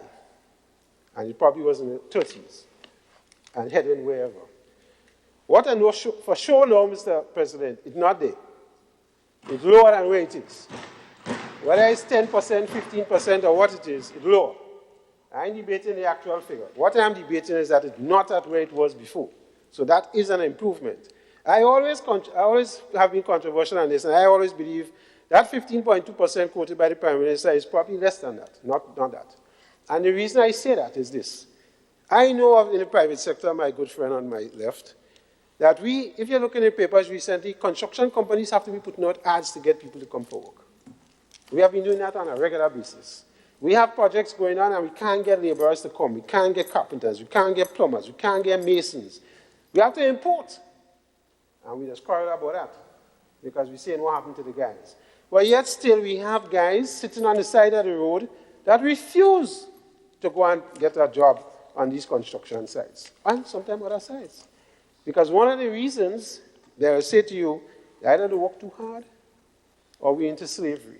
Because if you have an organized site, from the time you reach in the morning, you have your work plan out. You can't reach 8 o'clock and start to have breakfast between 8 and 8:30, and then start to talk and start to work by 9 o'clock. And when you take lunch 12 o'clock, you can't come back 2 o'clock from lunch and talk through the afternoon. You have to work.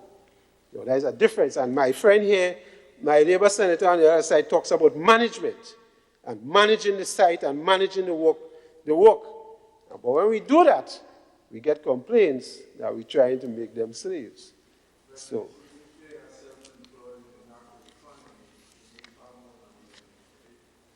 excellent, Mr. President. You see where I'm going.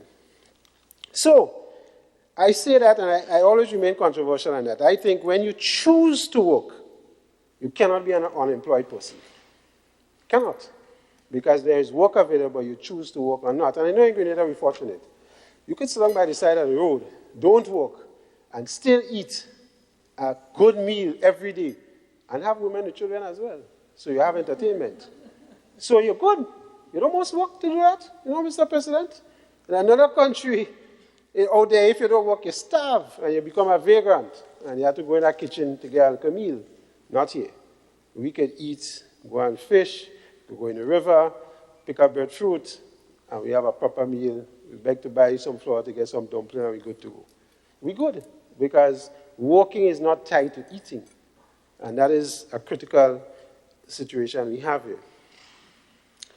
So, Mr. President, we in the private sector believe that the performance in 2019 serves the private sector in two particular ways. It speaks to stability, because when government is showing that they can meet their targets and their fiscal responsibilities as they have laid out, it gives us the impression in the private sector that there is stability. It also says to us that when government can pay their bills on time to the private sector companies that buy from them, and even the utility companies, that is so critical to our survival, that is a positive. That is a positive, and we cannot let that bypass without saying that. It speaks to government meeting their responsibility, and that is an important thing. The other most important thing for us is the level of confidence it sends into the society on what is happening. This is led by the government. There's no two ways about it. Government is one of our largest employers. When you look at the PSIP program, they spend huge amounts of money. And no matter which government in the world, that's how it is. In big United States, infrastructure now is a big talking point. All their bridges falling down and this and that and the other. And if they pump money into that, it sends confidence in the economy. People want to invest. People have money to spend. Business improves. So,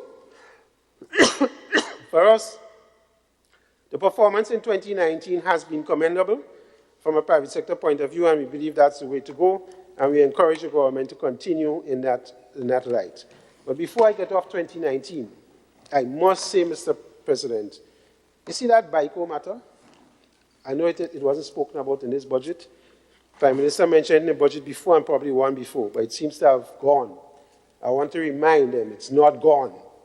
And I'm raising it because there is still too much people in this country, pension plans, and I speak particularly about guys in Cement and Waterfront Workers Union and other places that are suffering because of that BICO issue. And I want the government to never take it off the radar. We must get some relief, whether through the court system or otherwise, for the people who have lost so much money in that BICO matter. Well, And I know my brother here will not back down to that challenge. But the BICO matter is an important matter for all of us. All of us workers, all of us are workers, whether you're in management or wherever. We're all workers. So it's an important issue for us. So I hope my friend, the leader of government business, is on this. 2020 budget, Mr. President, we are projecting 1.146 billion compared to 2019, 1.134 billion, so no major increase in terms of the total spend that we're projecting. We expect revenues to go up to 786.2 million, up 0.5% more. Recurrent expenditure, 6.33.7 million, 6.3% less than we spent, or 3% more than last year. Loan payments are 287 million, capital expenditure, 225.3 million. Mr. President, so I'm going to spend a little time on that. And of course, inflation is expected to be about 1.6% over the year. No major crisis for us here as we see in terms of inflation. And the main sectors expected to lead to growth are the same: education, tourism, transport, retail, and to some degree manufacturing. Construction, on the other hand, in 2019 decreased by approximately 15 to 17%. I know the figures have been 15, but it's around there. The GDP projected for this year is ending at 3.2 and for next year at 4.2. Excellent prediction for GDP. That's the kind of rate we need to let it go. Construction, on the other hand, because construction is so important to short-term labor and getting people in short-term jobs, I could understand why the argument was made that how could jobs be decreasing when construction is down, and the rationale and to reconcile that.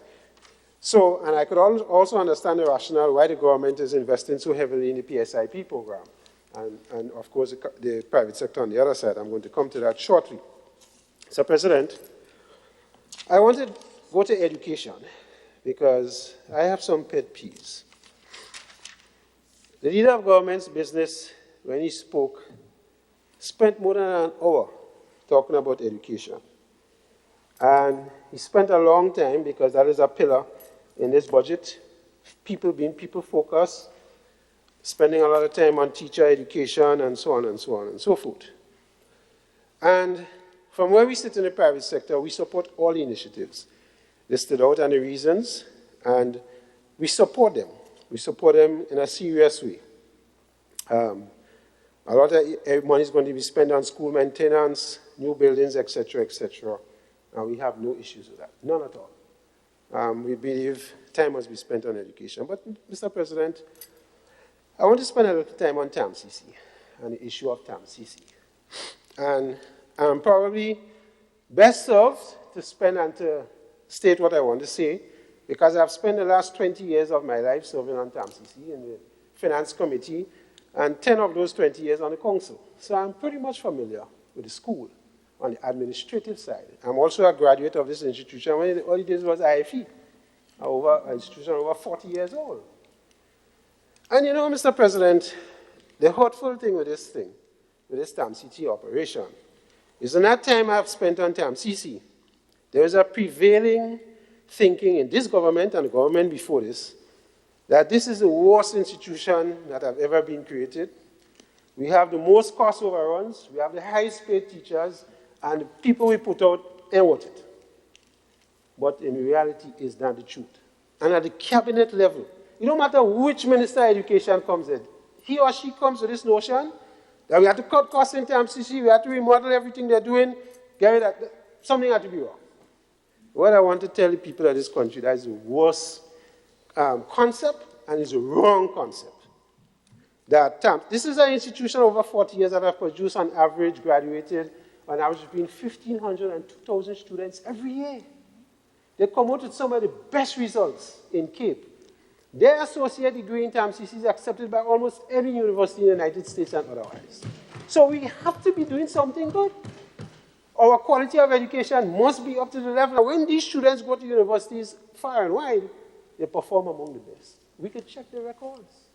We could check all the doctors and so on that come back and gone through TAMCC. It is one of the best institutions in terms of graduates and the quality of the graduates that we put out. Well, let's go to the side of the finance And let's talk about that. Because, you know, in this, we have a thing going on now with the teachers and this increments. And it's good for us to be factual and put it where it is. I'm not on the side of anybody. I'm not on the side of the teachers or the workers or the side of the government. I'm on the side of the institution. That's the side I'm on. And I want to state some facts. TAMCC, right now, in school fees, we will generate in any 1 year when we take in students a little over $1 million in fees. That's what we get. And the reason why? Our student fees is $810 per student per annum for a course. I want to repeat that. I know my brother does teach me how to repeat things. $810 per student per year. The average course in TAMCC costs us to run between $3,500 and $6,800, depending on what course you're in, per student per year. I want to repeat that. I should repeat that, right? Yeah. 810 versus a cost of 3,500 to 6,500, 6,008. 6,008 is computer engineering and them kind of things. 3,500 is some of the other things. On top of that, Mr. President, here we have governments coming to us and saying, listen, we have 300 students that want to do electrical or refrigeration. The classrooms we inherit from since the days of GTVI. I don't know much of us inside here remember GTVI. Right. Still are some people. Right. So, those classrooms could accommodate 40 students. The equipment inside are outdated, 20 years old. Right? But we have 100 or 200 students wanting to do the course. The government is saying to us, you can't turn them back. You have to take them. So what we have to do? We have to have 3 and 4 classes a day to accommodate the numbers. That costs us, that means that we have to hire adjunct staff. That means salaries and wages going up. So let me get to that. We have had in TAMCC, the government gives us an average $13 million a year in subvention. That goes primarily to pay salaries and utility bills. We have nothing else left when we do that.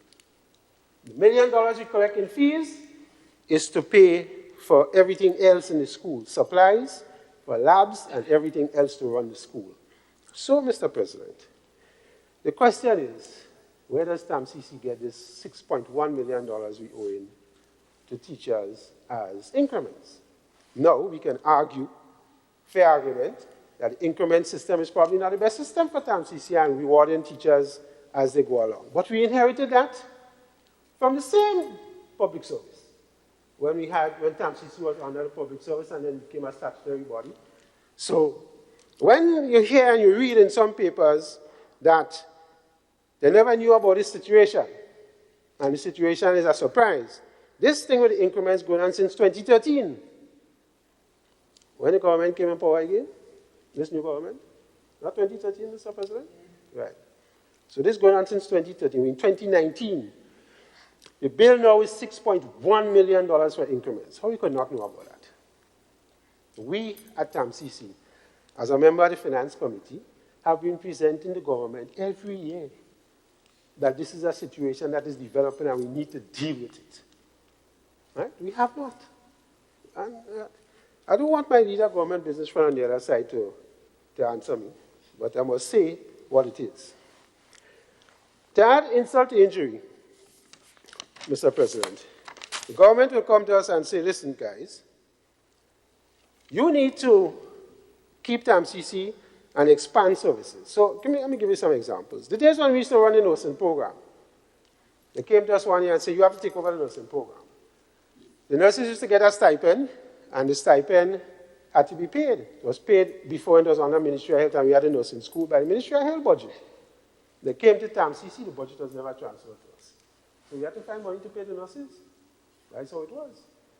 Tell us we need to open a school in Sauters, because you can't have parents coming up and down, and the cost of transport.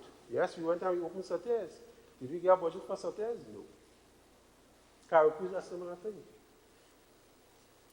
And in all of that, we still have students up to this day in TAMCC.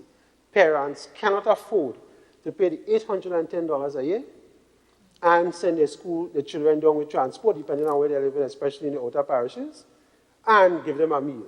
We still have that. So government comes in and helps with transport costs, and then TAMCC goes out to the private sector to get donations to feed some of our girls and our boys. And you know, some of our girls just have to end up doing some strange things in order to stay there. We don't talk about that part of the social aspect. But this is the reality. So we cannot, as a government, say we're ignoring the plight of these teachers that have not been paid properly since 2013 to now. And it is not their fault. We have a system of increments that probably is not the best, but we all knew about it. So we can't duck now and say, we know. And then you hear some people saying in the public, well, you know, finance committee had to find the money. That is, I don't want to use the word, BS. We cannot. And these are some of the things that we have inherited in TAMCC that must be said. We don't operate in isolation. We operate in an environment where we need to discuss, and we can't do nothing with fees unless we get the blessings of the Ministry of Education and the Politburo. We cannot. That's just the nature of the beast. And we must, and you know, Mr. President, to end on this, I think the teachers are reasonable. If you go to the unions and you say to them, listen, government can't pay this money in one go. We don't have the space, the fiscal space. But offer us 2, 3, 4 tranches. I am sure the teachers will come back and say, we're happy to accept. But you cannot ignore for almost 6 years. And only a little piece of that have been paid, and the bill is 6.1. Now I expect them to be not complaining. I don't think that is reasonable for no human being, no matter where you sit on the political divide. But TAMCC has served us well, and we must say that. We must not always be criticizing and say that is the worst institution we have. It is not. And this prevailing thought in the minds of our cabinet ministers that this is the worst performing school that we have and that we're wasteful, take it out of your mind. It is not. And we must get to that point. Under the Imani program, Mr. President, passing comment, private sector have always supported the Imani program. And on that TAMCC, I'll go back there. The last thing I want to say, we have not gotten no capital monies for capital expenditure in TAMCC for the last 5 years or so. I could be wrong, but right now we have a bill on our desk for $140-something thousand for furniture and fixtures, and another one for computer equipment that we can't spend because the minister tells us we have to find money to pay the increment. You understand? So we will have students sitting now in class with desks broken and so on. And that is the extent where we are. When you look at this budget, we have millions of dollars expected. We have upgraded from pre-primary to primary to secondary, probably all them school in Grenada, not TAMCC. We haven't gotten no capex in any significant form to expand existing classes or to deal with issues inside the school. I mean, come on. The Imani, we always supported the Imani. I have no issues with the reduction from 22.2 to 17.8. I think the program has had its issues and it needs to coordinate and get it right. We have always said that the private sector is happy to support Imani because to us, the Imani does one thing, provides hope to the young people. It may not be perfect, but it provides hope, and for that reason, I think a lot of our crime-related activities is not as bad as it ought to be because our young people who are full of energy still have something to do and have a little money in their pockets to do something. I also support the concept that we must change it and get it more to the point where we encourage entrepreneurship and young people to get into their own business. Mr. President, I want to quickly go to social programs. And my comment here is, after I went through the budget, and I listed all the things that we're doing here, we spend on average, or we're budgeting to spend on average, $42.5 million in social programs, 42.5. Seed, uniform and transport allowance, needy assistance program, housing program, repair to housing, family member support, support for the elderly, special projects, and of course we didn't talk about burial, because I didn't have a figure for burial and support for toddlers, but I do have a figure for toddlers. But, Mr. President, of a budget of $1.1 billion, we're spending in excess of $50 million on social programs. And I understand that there is a need and that we need to keep these programs going. But I think at the end of the day, we can't complain. We should not complain. For such a small country to have such a high bill on social programs. This is a country of less than 100,000 people. And if we have such a high bill on social programs, then it means that we really need to relook some of the things that we're doing or not doing. Health. You know, Mr. President, I tend to be a little controversial here as well. I know we have a lot of difficulty in the health sector. It goes without saying. But I also believe we don't have the worst health sector in the world. And I say that because our people still get health, get treatment. It may not be the best, we may not have the best equipment. And we're looking to make improvement. NHI is one. One of the things I learned recently attending an NHI symposium was that in Grenada, we have something called health centers and health stations. And they're quite a big difference. You have, I think, about 3 or 4 health centers. My brother could correct me. You have Granans, you have some of the... But those health centers stay open 24/7. And they staff with a nurse and a doctor right throughout. Now, I don't know how much of us could talk about that. In Grenada, the structure of our health system is primary health care. In other words, try to prevent it before it reaches to the main hospital area. And if that is the principle that we're operating on, and we have these health centers and these health stations, the issue seems to be the health stations, because they only open a certain number of days in a week, and when they go with a nurse and a doctor, I can only see certain people at certain times. And I think we have about 26 of those around the country, if I'm not wrong. That cannot be the worst health system in the world, as sometimes you hear people make it out to be. Yes, we have problems. Yes, we need proper dialysis. But one of the problems with dialysis is not just the machine. It's the support services for the dialysis patient in the event that they have a problem. And that is where the expense is. We don't talk about that. We need a good diabetic center. We have too much amputations, and I think my brother here mentioned the issue of hypertension and diabetes. We need to change what we do, because amputation rates is one of the highest in the world per GDP. Something we need to look at, and I am trying to look at.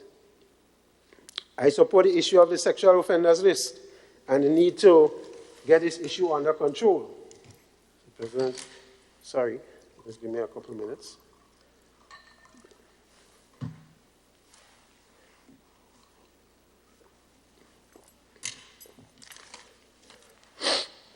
So, there are areas in health that I think we need to work on. I am not saying we have the best health system, but I'll give you an example, Mr. President, of something that occurred recently. I had a friend, who lived a lot of years in Canada, retired to Grenada, and decided she had some health issues and went back to Canada to get her health dealt with, because she was a taxpayer and you get free health in Canada. Based on her complaint, she went back. She's there 6 months now and she can't get an appointment. Right? So she had to go to private because her ailment was progressing and she needed to get assistance. So even in the great North American countries where they have the superior so-called health system, when you get there, after you pay all your taxes and they tell you you're free, you can't get treatment because the line's so long. So that is another thing that we have to pay attention to. When we do our NHI, we need to understand the benefits and some of the areas that we may have pitfalls. Security. Mr. President, I cannot, every year I come here, I applaud the RGPF because they keep our nation as safe as possible. With a 73% solving rate for crime, who else could talk about such high numbers in the Caribbean? And the benefits are undoubtedly what we see in society. People come here for Carnival, a fete, our senator on the other side responsible for culture will tell you 2019 was one of the best because people feel free. They're safe, people don't bother with them. You may have to look at the incident of Antifa wallet and so on. Yeah, but the police get to deal with that quickly. And we cannot undoubtedly question how well the RGPS performs and under the constraints that they have. My senator colleague from Labour showed in very vivid form the constraints that they have to work under in some of their living quarters. And that is so. And that is something that we need to fix. I see in the budget we have a capital spend for the security of over $3 million. I really hope some of that goes to fix these issues that was pointed out by the senator today. In my capacity, where we sit in Sissons, any police station that comes to us for paint, we give them. Because we understand the need, and we understand the importance of it. But I want to finish on one thing here. Recently, Mr. President, we had an exercise in Sissons to test our systems for fire and responsiveness by the police and so on. And interestingly enough, when the fire services responded, to our surprise, we had firemen running into the building to check if everything went, running back out. Running back in, running back out. So we asked the guy, we said, well, what is this? Suppose you run back in and something fall on you and so on in a real situation. We don't have a communication system. Mr. President, I want to repeat that. We don't have a communication system. So, 5 years now. Huh? 5 years now. 5 years now, the close one. We have a main officer outside, cannot communicate to his officers inside, where the issue is an emergency, to find out if it's clear or what needs to be done. So we have to have a runner. Mr. President, I say that to my friends on the other side. We cannot have, you understand the importance of the fire service? I think Senator Garwe, through you, Mr. President, alluded to how much drills they had this year for tsunamis and so on, and we perform relatively well and so on. But we don't have a communication set and system for the fire officers. No, the police have. The police have. It probably need to be upgraded, but they have. But I don't understand. I say that to say that of that $3 million we're going to spend on upgrade, and I think I saw somewhere in the book about communications, I really hope the fire service department is given some priority. Now, I won't even go into the suits, with the oxygen tank, because if you come by me in a chemical fire, you can't run it without anything. You will have a problem. So even that, we don't have. And we understand how important it is for our fire people to respond. And when they respond, not respond and then they end up dead. Mr. President, we have to pay attention to those good details. Private sector, small business development. We welcome the $5 million allocated for the business startups. But we had asked that the government look at putting in something like a venture capital type fund to help small businesses. And I say that from the point of view, Mr. President, that the GIDC every year have a little competition for young entrepreneurs, young business people with excellent ideas that come and they present to us a panel of us, and then whoever wins get $10,000 as a prize to see their business and do certain things. $10,000 can't do nothing for a new business. It really can't. And I have asked the government to look at putting a fund in place of at least $1 million and have private sector match if necessary. But it's important that we have something that we could encourage young people who want to become entrepreneurs. We have a $5 million fund that the government talks about here. But when you look at it in the budget, there's things like in fishing and agri and so on. Nothing wrong with that. But there's the other side of the service industry. Students who want to do coding, who want to write an app, who want to offer these services for different things that are happening. There is no sense of monies for that. And I say that even though we set it up as a venture capital type arrangement, where we have senior people coming and help them with aspects of the project in areas like marketing, research and development, nothing is wrong with that. But they must know they have access to this kind of money, that at least $1 million or $2 million in a fund that is replenishable, because as their business grow and come off the ground, they put back into the fund. And we could set it up that way so that it always is there available for young people.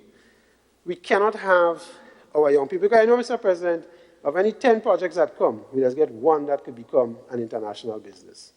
But what we have now, for every 10 that come, we're getting 0, because we're just not giving them the kind of monies that they need. Now, when you have a startup business, you can't go to the bank for overdraft and loan. You don't have security, and it's too expensive. So you need funds that come at very little or no cost at all to help our young entrepreneurs. OECS partial credit guarantee scheme, we welcome that as well, because that helps with debt relief, a serious issues we have with these businesses. We also support the issue of the 10-year ban on the vehicles. We understand the issue of that and the dumping and the garbage issue, and as Senator Gary spoke this morning to you, Mr. President, about the issues with CFCs and fluorocarbons. The electric vehicles, I would have loved to see it 100% waiver. I don't think 50% is enough to encourage people to go into that system. And I just want to say, when you look at the Barbados model, we cannot properly run and ask people to invest in electric vehicles and not have GrenLec on board. Cannot. Because if I spend money on an electric vehicle and I plug it up home to charge overnight, I take it from the GrenLec. And what I will pay at the same rate I pay now? That ain't making sense.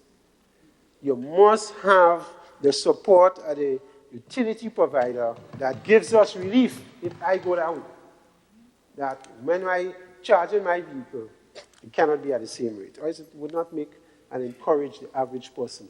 And to lead off in this, government should be the first one to move all their vehicles to electric vehicles. And lead by example. That's also how they outfitted all the ministries and retrofitted them with LEDs to save on electrical costs. We need to call it. You know, there was a picture circulating, Mr. President, of you go in a gas station to charge your vehicle and electrically, and you have to start up a generator on the side. I mean, we need to. I have no problem with it. I think we need to get, but it needs to be deeper. The thought needs to be deeper, and we need to get a utility provider to come with us. Agriculture, another big area of spending. Feeder roads, 100.6 million. Extension services, 500,000. Private sector investment, 3.5. You know, Mr. President, I said I'm going to talk quickly on capacity. We want to spend on the PSIP program $500 million, 526.26 million. I can't list out all the projects. I just write them down. 526 million. And we have had an issue with implementation. And we all spoke about the issue of implementation. And then on the private sector side, we expect to spend through CBI projects 2.38 billion, agriculture 90-something.4 million, and in 2020, 404 million, Royalton, VC investments, Pointed, Piticalivini, Prickly Bay, etc., etc. Mr. President, my issue here is not only the issue of implementation, and that is a problem. Government said they're going to put $3 million to get more people to come in and so on. The issue is bigger than that. There's an issue of capacity nationally to implement. We are not looking at that. Do we have the necessary human resources? I'm talking about countrywide. Do we have the necessary amount of equipment to run 3 and 4 projects in parallel? Now, ASA wants to spend $125 million over 5 years. We have our project on Lucas Street, $7 million. We have cranes working there. When the cranes working there, what happened to the other project and the cranes? Do we have enough? I am talking about capacity generally for the nation to spend $2 billion in projects in 2020 and a little beyond 2020. Intervention. It is necessary to bring together the companies that are in the construction field and to have an open clinic with them. Correct. So that they understand that in this year, this is the construction that will take place. These are the phases of the construction. This will be the requirements of equipment, and find some way of helping them to procure that equipment, either through some sovereign guarantees, going through the commercial bank, or maybe our own development bank can have a special program with some loan or money coming from the NIS to do so. Mr. So President, it calls for integrated planning in the approach towards the PIP program. That's my point. So We I could just talk- thought I should make that intervention, as I'm no longer on the floor, but I'm taking some opportunities to We could suggest talk about things that can happen. implementation issues, getting more engineers, getting more project people, trying to cut the red tape. We have had a Ministry of Implementation, what, 2 years, 3 years now? But it has not served us to the point where implementation for 2019 was what, 60% of what we needed? Something can be going right. So we have an implementation problem. We have issues with probably red tape, getting approval through PPU, getting things done, whatever it is, and we need to fix that. So we also need to look at the capacity issues, because we can fix that, and we can run the projects because we don't have the capacity necessary to do it. And then we end up in the same problem. We come back next year in this honorable house, and we say we achieve 50% of the $2-point-something billion we want to spend. The government will have a hard time explaining that one. So, Mr. President, finally on tourism, I don't know how much time I have left, probably about 10, 15. We welcome the investments that's going to be made.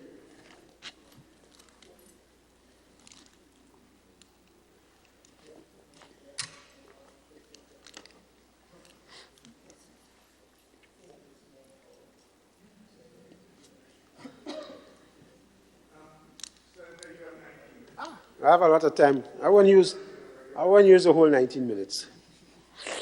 So, Mr. President, we welcome the investments being made on the private sector side in the accommodation sector and the increase in room stock as predicted by this budget. We believe that is something that is important. We always talk about the chicken and egg, and we're using it airlift and hope that how that will work with what we have. But we now know once we have the rooms, we will have increased flights coming, and it provides an opportunity for our young people to get employment. And you know, Mr. President, we have a kitchen in TAMCC for hospitality, arts, and services, where every year we graduate, let's say, 40 students. I can't remember the number now. And when you go to train in the Crane does take all, as in Barbados. We had Butch Road come and say, hey, some of the best trained hospitality people comes from here because they understand what needs to be done. And right now, we have equipment sitting, rusting, because we don't have a place to put equipment to entertain most students in hospitality. We can't be serious. I just say that as a final thing there on TAMCC. I had to forget that one. I was getting emotional with TAMCC because I spent a lot of time there. As long as I trade you there, you hear that? Mr. President. I'm not far from that, I'm a worker. I always tell you that. So, Mr. President, we in the private sector believe that the tourism budget is a good one, and the increase in the tourism budget. And I want to give kudos to the GTA and the management team and the leader, Patricia Ma. I think they have done an excellent job in 2019 and promoting Grenada touristically. They have. And we must give things where it is due. When we formed the GTA, there was a lot of negatives and pure Grenada and so on. These employees and people in GTA, the management took it and make it what it is today. And I must compliment them, and they have done an excellent job, and we've seen the benefits of it. The upgrade to the airport is something that is welcomed. It seems to be something that has been spoken of in secret. We need to know a little more about it. From a private sector point of view, we want to know what is happening there.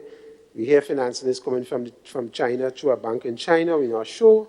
There's things we need to know a little more about. And you know, with the Belt Initiative with the Republic of China, there's a lot of things being said about their finance things and then they take it from you.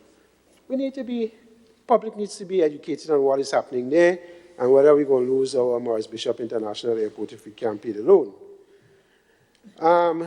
We were happy to see the privatization of the sites and the attractions. I know the leader of government business spoke about that temporarily, but that is something that we encourage and we hope that we see coming along in 2020 in a more vigorous way, because we understand that when some of these entities go into private sector management, the quality improves significantly. And if you travel to Dominica and some of the other countries close to us, and you go and do their sites and their tours and their hikes, and you see the private ones, there's a stark difference from the ones that's run by government. It's night and day. So we support that from a private sector point, not because it be business in our coffers. And you know, Mr. President, I make no apologies for making profit. That's what we're there for. We have to make profit, or as workers that my friend represents here wouldn't get profit sharing and other things. So we make no apologies for that.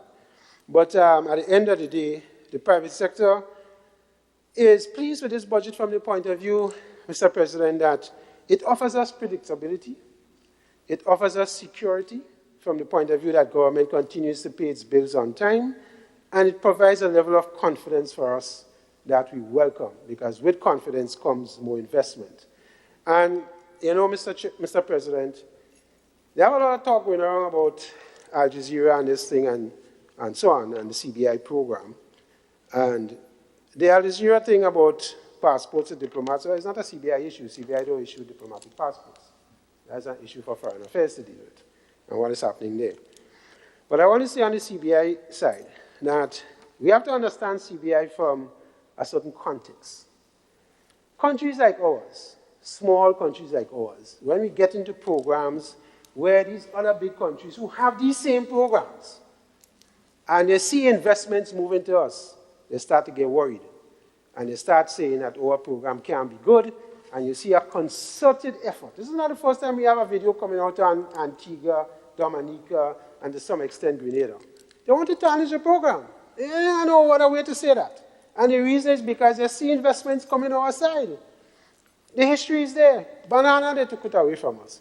We went into the offshore sector, they make us close it down, right across the board, because we didn't have the right laws. They make us put in all kinds of laws for AMTL and fighting crime and terrorism and so on.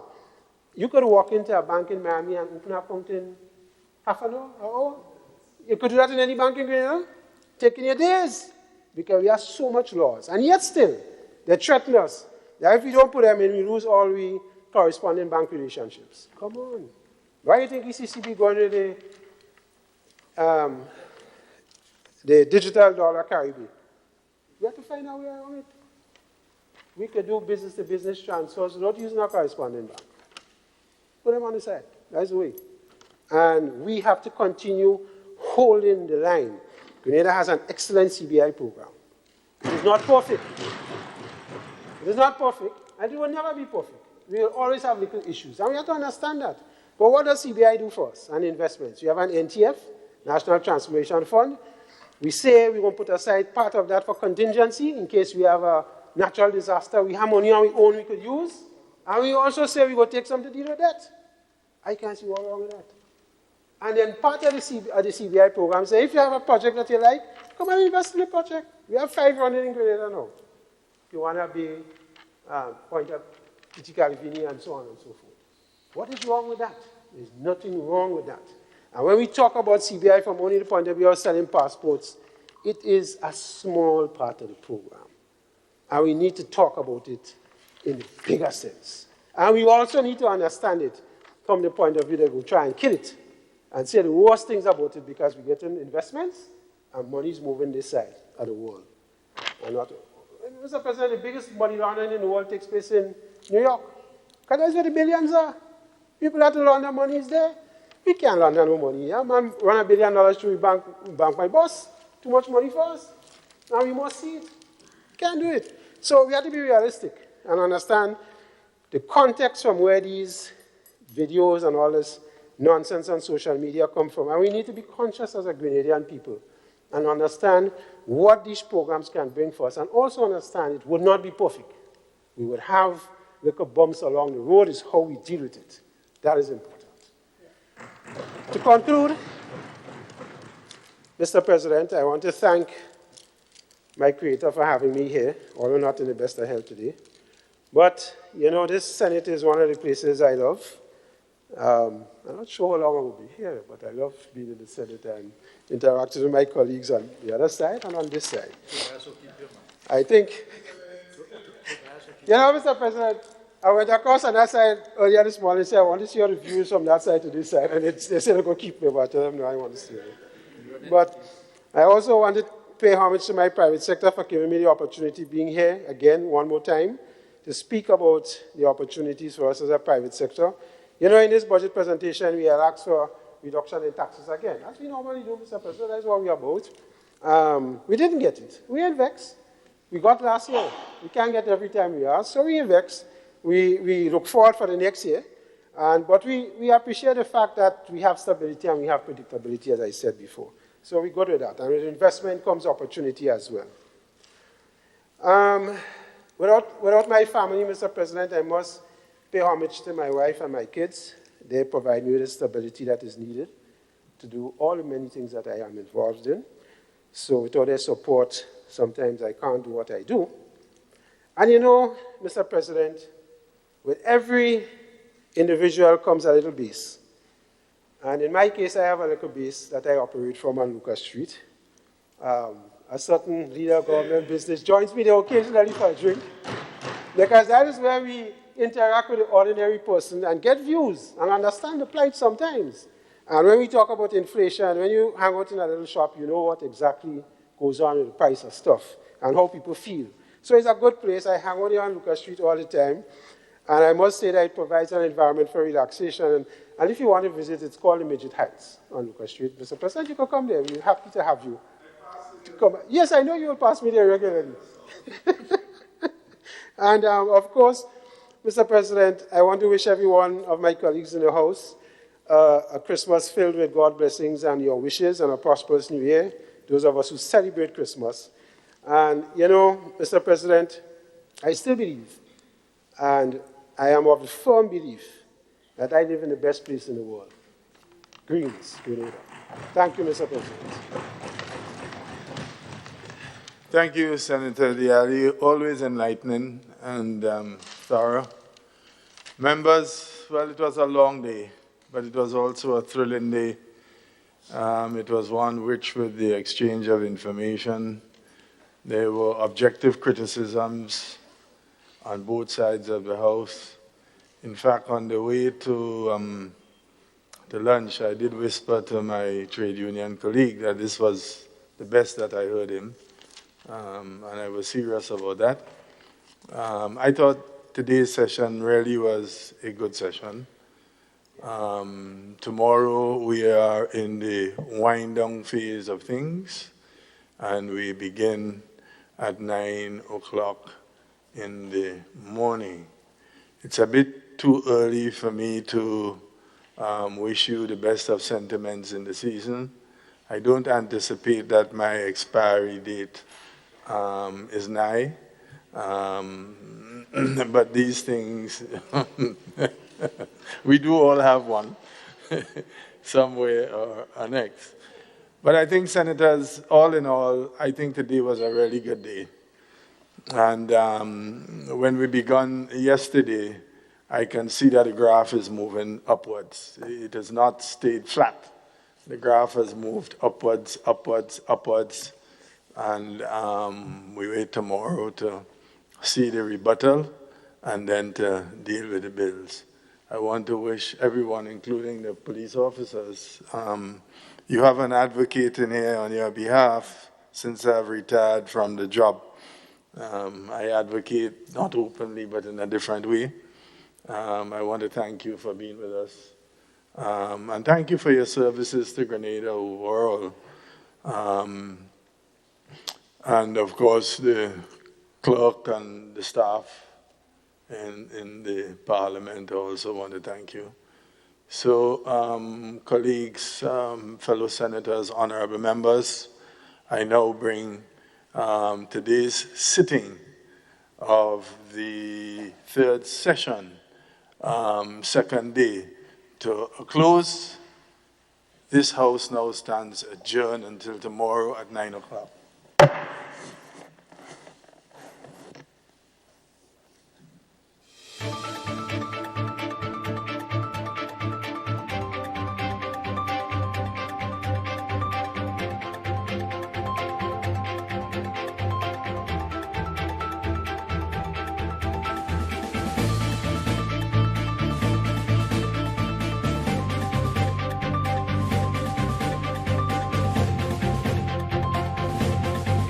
Leader of government business in the upper house says a paradigm shift is needed to transform the economy.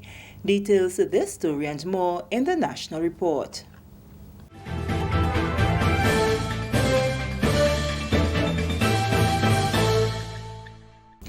Welcome back with the details to the news for Monday, December 2nd. I am Sherry Ann Noel.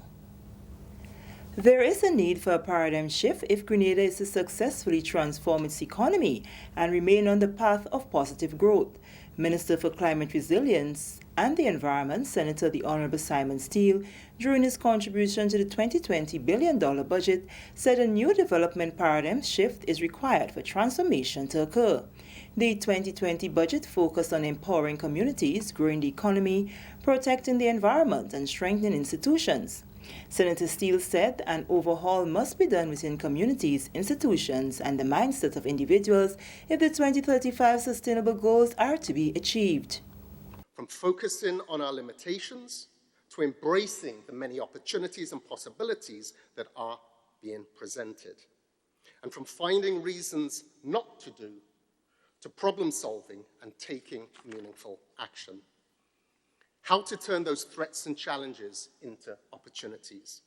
How to flip the negative of our small size to a positive, and finding ways to become more nimble, more fleet of foot, as we embrace new technologies, knowledge, vision, and attitudes to leapfrog in an effort to further our development cycles. According to Senator Steele, there is a need to stay on the course of positive development. He said after recording positive growth for 7 consecutive years, Grenada cannot go back to the years of foreclosures, late salaries, high unpaid debt, and negative growth.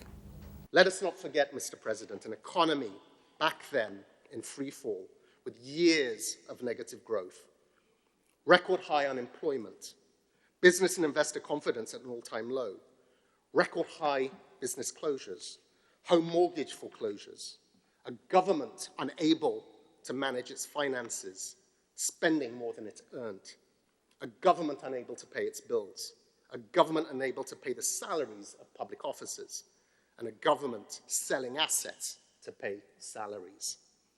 Mr. President, a failed government, a country in decline, and ordinary families struggling to make ends meet. This is why we must stay the course and continue down the path of fiscal responsibility and sustainable development. Moving along, the National Water and Sewage Authority, NAWASA, was forced to institute a shutdown of its Annandale water treatment plant on the weekend to address several major leaks on its distribution network. As we hear from the Communications Department at NAWASA, the shutdown affected consumers from Annandale, Constantine, New Hampshire, through to River Road and the entire south of the island.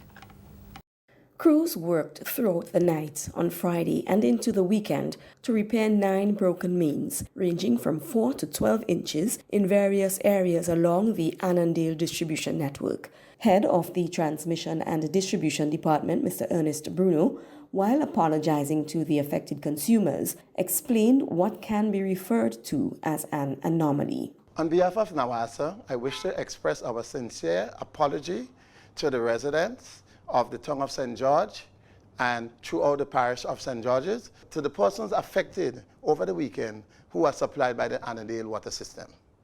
It was one of our most challenging times. Within the space of Friday and Saturday, we had 9 broken mains. We had mains at Tempe. We had approximately 4 in the Tongue of St. George's.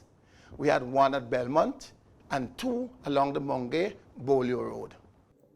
Although the system was reopened on Saturday, many consumers continue to experience interruptions in their supply. Mr. Bruno explains why. Because of the various elevation, if I should put it, everybody will never receive water at the same time. The water was reopened since around 12 on Saturday. However, most of the persons at the higher elevations will not receive water. If I am to name a couple of the areas, I will think about the people at the upper parts of Montu, those at Grandlands Valley, those in areas like Chublu, the higher points of those, Point Saline, and those areas. They may not receive water. Shanangle and all those areas will still be affected. According to the T&D head, this unusual occurrence highlights the need for a total distribution network upgrade to ensure a more reliable and adequate water supply to consumers. I think this lends a lot, to be truthful, to speak about what I like to refer to as the hydraulic and hydrostatic integrity of our lines. Our lines are worn, they are old, and they are weak. They cannot sustain any increase in pressure which may be required to send water to the higher points. As a result, I think what could have happened is because the repair was being effected in one area, instead of shutting the entire system down, you try to divert the water so as to affect other parts. But the lines prove that they cannot take it. The solution is there. We cannot continue to repair these lines. These lines need replacement. There must be projects as soon as possible so as to have line replacement. In this vein, I wish to applaud and commend the government for its vision in allowing a small increase in the rates. This will go a long way in helping us to alleviate that problem. We will now, when we replace these lines, we will be able to provide what I would like to call a more reliable and consistent water supply to our customers. In the meantime, however, Mr. Bruno had this encouragement for consumers. I would like to impress on customers, when we are asking you to store water for at least 3 days, it's not just for our convenience, but it's also for your convenience. Because we have no guarantee. As I always say, all water systems suffer problems at some point in time. And you cannot guarantee anything or your water to come back at the same time. So I think it's incumbent on our customers to get into the practice of having water. NWASA reminds consumers of the need to always have at least a 3-day stored supply, reflecting 35 gallons of water per person per day. This mitigates the discomforts associated with a lack of running water, as challenges occur that can result in supply being affected, sometimes for extended periods. NWASA apologizes to all affected consumers for the inconveniences caused and thanks consumers for their patience as we work towards the delivery of a safe, adequate, and reliable water supply. This is the National Report. More news after the break. Did you join the public service on or after February 22nd, 1985 and have since retired? This might be important to you. Government understands that the NIS pension may be insufficient to take care of your needs. So, while it awaits the court's ruling on the matter of pension for public officers, government has taken action to protect your quality of life so that you can take care of your needs in the meantime. Persons who joined the public service on or after February 22nd, 1985 and serve continuously in an established position for a minimum 26 years and 8 months and retired at age 60 may be eligible to receive an advance payment, which when combined with NIS represents 70% of their last salary. For more information, call or visit the Pension Secretariat in the Department of Public Administration, Ministerial Complex, 440-3767. Welcome back. The Ministry of Education will have a researcher as part of its team as of January 2020. Honorable Emmeline Pear, Minister for Education, Human Resource Development, Religious Affairs and Information, announced this in her 2020 budget presentation on November 21st. She said the researcher is expected to help strengthen the research and data management efforts of the ministry. Almost every regional activity that you attend that has to do with education, you would realize that the area of research and data management is a serious problem. But we've spoken about that problem for a long time. The question is, what are we going to do? And Mr. Speaker, in 2020, we intend to work closer with the Statistical Division of the Ministry of Finance. We will be engaging from January a researcher in the Ministry of Education, a first and a significant first that is important for the future of education in Grenada. Minister Pearce says this effort to improve research and data management will include enhancements to the ministry's planning unit and the more effective use of data to inform decisions-making process. And with this, we come to the end of the National Report for Monday, December 2nd, 2019. On behalf of the entire news and production team, I am Sherry-Ann Noel, thanking you for viewing.